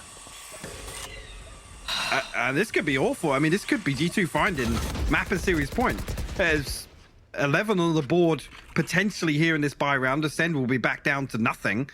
Ultimate's missing as well. Look at it, still only the Viper's Pit. A little bit of a standoff here on Long as well. And the flash comes through. Oh, Hoodie! I don't know. Have you got 9 lives? How are you standing? Well, the timing is perfect on the smoke as well. I don't get it, man. G2, there's just something in the water. Feels like they've got plot armor at this point. Now 4 for Ascend. Pulling themselves back towards A, it looks like. But bear in mind, Mixwell's still got that operator, and he's in the right place for this. If once that wall drops, his attention will be turned back towards Showers. Well, Welcome maybe. to my world. Well, spam comes through from Hoodie to try and find somebody creeping through, but again, no real safety net here for Ascend to find this plant. Who's that? I thought Zeke was actually going to come walking through there. Vac actually tries to flash through on the other side. There he is. The timing's good for Zeke, but it's not for the others. The trade came out from Mixwell in the end, and you've got to look towards where that spike is yet to be planted, and the time's running low. There's not that much safety to this Viper's Pit anymore. Starks are doing what he can in the back lines, and actually overextend. It's gorgeous from Monster. No! Shot! This happens! He walked the Viper's Pit and punished 2 out the back. G2 just have to hold on there. There's like I said, 10 seconds. There's if nothing. There's nothing to reinforce that plant. They just have to wait it out, play off the audio cue, but everybody caught sleeping. How the hell have they done that? I mean, that's a massive misplay from G2. That's a tilter. It really is. That was in the bag for G2. But Ascend, given a lifeline here, was ultimately, like I said, that should have been G2 finding series point on the back of that one. Mixwell just missing with the operator. Trailblazer comes through on the other side through the TP. Actually going to confirm the backside of that setup, but just Starzo once again retrieving the orb. One away from the showstopper once again. And time again has won out with the Showers control. You two haven't really been able to do much to deny it. This game, man, this game, Mike. I'm interested to see really how G2 approach this now instead of. Wait, I see that the rotations are right. Exactly. So whether or not they dig a little deeper now on the back of this kind of they pulled it. Cooldown and utility, but they're overthinking it now. Yeah, they've overcooked it. It was so right with that early lean, and it looks like they're just kind of floating between now, unsure of where they want to be. You almost have to gamble it, and it looks like they've kind of missed the roll on this one. Vac gonna overwhelm Hoodie, and now it falls down to the players on the site. Can they do anything to keep control of this? Already overwhelmed. Zeke's already on the site itself. Punishes Meadow, drops down, gets the follow-up. That's Zeke unleashed, finding 2, and it's a save. They know that Mixwell's got the operator. They're pretty much laughing at this point. They know that they've got the round in the bag. Zeke sticks that TP to top side. It's just crazy. So now just getting a little unorthodox with things and catching G2 off guard. They're only going to be able to save across the operator and a rifle in the hands of Nookie, but Ascend flipping this half right back in their favor. A comfortable lead in terms of, actually, we'll take a quick glance at the other ultimates for G2, but I don't think there's an awful lot else to work with. I mean, with this composition, you really do look towards the showstopper to be the one to focus on. Now noted. We'll be able to hold on to both weapons here as Ascend look to close the net. Desperate attempt at it. There's the operator gone. Nookie is gone as well. That's massive impact in these final potential rounds. That's 11 to 10 and nothing brought over. And look at the money. My fuck, it's 2.7, 2.83. It's the G2 it is concede G2 here? though. It is G2, man. There's always danger in these rounds, even if it's just a couple of sheriffs and odds and ends. For some reason, they find gears to go to in this, but this might be a step too far. The Starzo's going to pull out the showstopper here to try and blow this round open. Viper's Pit actually invested in this round here. CNET finds him over drifting through short. Sorry, actually, it's... Look at this. Look at the pace. Oh, yeah, actually misses it. What is that? No! Hootie just hit Monster with that, and then CNET answers back with 3 of his own. This game is like watching a frag movie in live action. This is ridiculous work. And now a 2v2, but look at the purchase. Mixwell's got a shorty and Meadow's got a frenzy. It's far from ideal, but somehow they get to keep their life. Zeke sprays in on one, finds Meadow, and he finds Thank Mixwell. God for that. What on earth almost just happened? Nookie again pulling off absolute magic with the blastbacks to avoid the showstopper there. Then Hoodie finds 2 kills. Nookie finds them onto Starzone. You think there's no way, right? I'm done. I'm done. Why is the replay not already rolling for those kills? Please. Don't you tell me you don't have it. Production, we've been friends. Oh, no. Well, I want to see after the game, at least. It better be. I want it He's literally an slow-mo down. escape I want artist it... for those blast packs, man. Mate, unreal. Sometimes you just become a passenger in these games, even as a commentator, because you just the unthinkable happens. Now the buy comes out for G2, and it's got to be now or it's got to be never. This is their chances on the line, and ACEND carved their way to 12. And CNET is posted on this one, and Nookie's going walkabouts. Him and Hoodie joint operation together, pushing down by Long, and Zeke's going to be forced away from this. But it's a big indicator early on. They're going back for a fight. Your trail. And the fall away from Hoodie backs off. But bear in mind, Nookie's still around on this. He is certainly not backed away. The Seekers don't really give away too much information. Actually, in response, this will just do the upper hand in terms of information. CNET still posted up, and actually ACEND looking to maybe act upon that. They look as if they're going to pull the spike back towards A. All right, they pulled the plug on that previous attempt. Bringing back through, got to clear Mixwell. And he's actually won the fight. That's a big He's taken win. down CNET, and that's massive. But look at the TP taken as well in the meantime as well. They've just flanked each other, and Meadow succeeds against back. Hold on, they're winning fights. This is still possible. 15 seconds and a 2v3, but Zeke still stands, and as does Monster. But this position, he can't make the most of it, and Monster's timing's off. Zeke punishes of over on the way through. It's down to the 2v2. They need the spike planted, though. That's the main goal for Monster. And he's got it. He's got the time on this side. You're right. Flash comes back up. Nookie on the flank. He spots one, and he gets the spray on Monster. By the skin of their teeth, it's all on Zeke to try and deny it. Crush, break their hearts, and Nookie delivers from far. And it's going to be 11 for G2, and they stay alive. So back and forth, though. Again, G2 come through this. They have to invest the showstopper to secure it. I'm sure if they're going to be able to retrieve the operator here. I think it was behind in showers, or did that get picked up? I think it was in the corner, yeah. Well, whether or not they don't even want it here in this round, they're not going to be bringing across an awful lot. I mean, they're going to be scraping together a purchase to send massively ahead in terms of the finances here. And the final round of regulation here, G2 have to make a stand on, well, a purchase that suited them previously. But they've got it all to do once again. 2 judges, a Spectre, and 2 rifles for G2 to make it work. Deep breaths. This is the one that matters. It's OT or it's G. Ult comes out. Strikes fear into the hearts of most. And Avova posted on this. Ready for it, cleared. They want to punish this already, but Avova's still... Oh, there it is! Starks with the spray! Catches him off guard, and CNET now has to somewhat try and work his way up here. Starks are going to find Nookie as well. This is not looking good for G2. It's falling apart at the seams, Mike. Meadow, Hoodie, and Mixwell. That's all they've got left.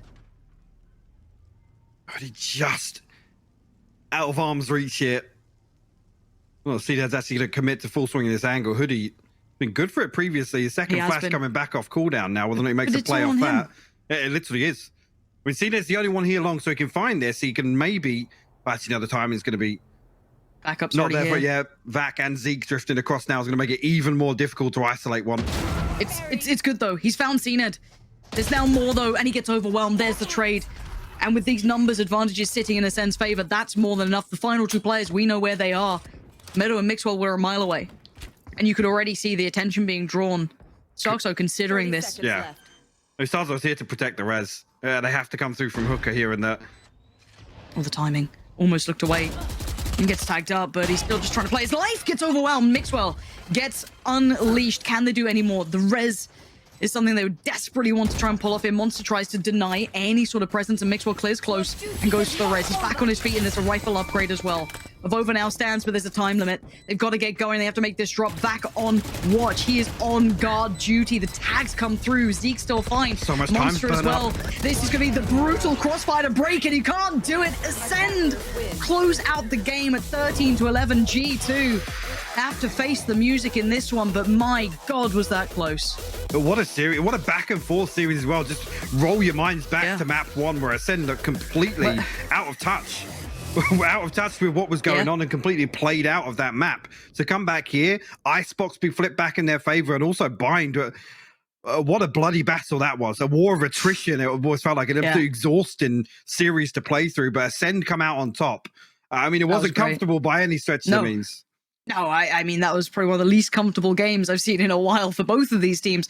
Pushed to their limits, but what an exciting series. And that's only the first of the day. So to get things moving, let's get the player of the match. Let's get your votes. Let's see who you think stood out to you. You've got a couple to pick from here. Mike, anyone stand out to you in particular that you'd want to lean towards? I mean, Starzo for me, for that Bind performance alone. Sure. Again, it's a little bit of a flex in terms of the composition, but he looked damn good on it, Lauren.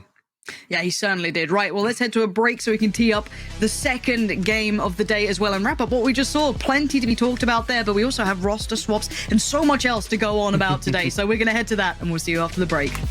What a historical reverse sweep that was. Ascend, they managed to come back all the way on map 3 and take it home. I'm your host, Yingsu, and before we get to break everything down, I believe we do have a post-match interview coming in first with Starkso from Ascend. Hi, Starkso, welcome to the show. Congratulations on that win today. That must have been a pretty tough one for you guys, especially after what happened on the first map. How relieved and I guess proud are you that you guys were able to close that one out?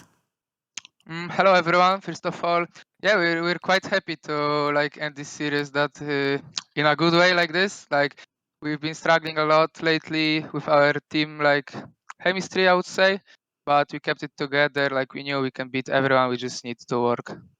With the struggles that you're talking about, something like team chemistry, how do you fix this? Because obviously, if you are doing mistakes on the server, you can always practice and iron that out. But with something like chemistry, what have you guys been doing to try and repair this?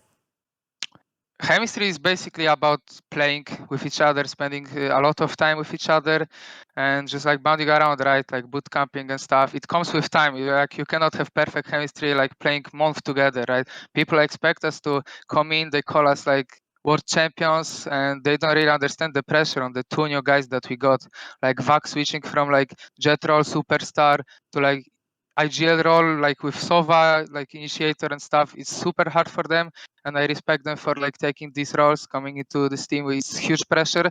It's huge pressure on us as well to perform good, and everyone expects us to beat everyone, but life is not working like this. You need to grind back, and we are a new team. You're definitely on the way to do that. Now, when it comes to performances like Split you had today and perhaps the Ascent against Fnatic, would you say that that came down to the chemistry issues, or was there something else that happened? Honestly, I don't know yet. I think we're built, we still are based on momentum.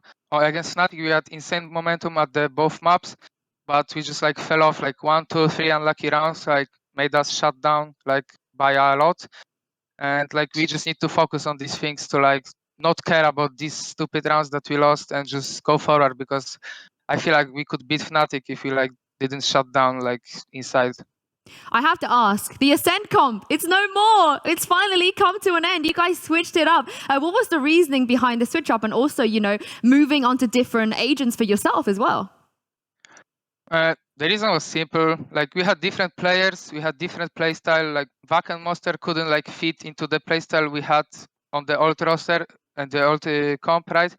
It was really hard for them to like get the understanding. You had like perfect understanding on bind in the old roster. Like we didn't need to talk. Like we had zero stress, and we were just going with the flow.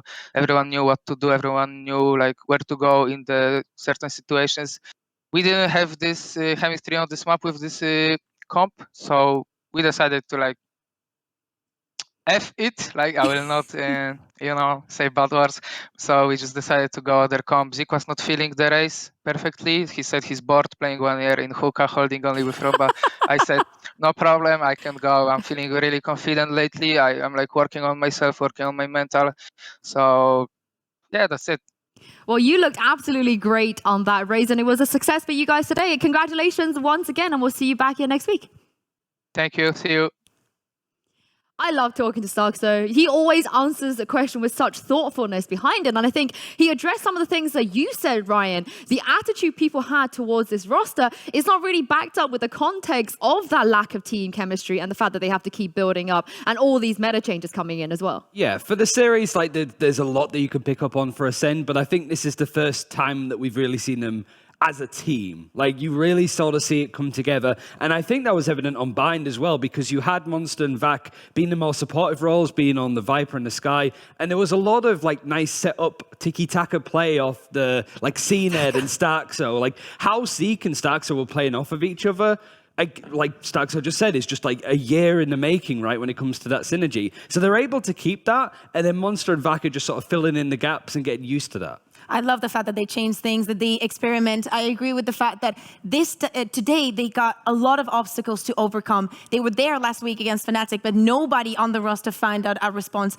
Even though that CNET had that dreadful performance on map 1, it didn't matter for the rest of it because they actually performed as a team. I mean, the fact that they were able to close it out, I think, speaks volumes. But the more important thing is, Ascend, they live to see another day. But we have to say goodbye to G2 already. It's July. Kukuka, no, it's not even July, it's June. And we have to say goodbye to G2 until LCQ. Exactly. It's just until LCQ. It's definitely an upset that we're not going to have them on playoffs, and of course not on that main event. But you know, especially when with the changes that they wanted to bring in on the previous week, maybe this time allows them to, you know, go into more depth into what they want to make of this roster. I don't think it's physically possible for them anymore to get the top 2 spots in standings to make champions now. There's somebody's naturally going to overtake them. So Fnatic, FPX, they're going to be really happy. And Liquid, it's also like for Ascend with making, like almost making playoffs, it's still like a long way to go for them, right? Like they didn't look amazing today. They got hammered on their map pick.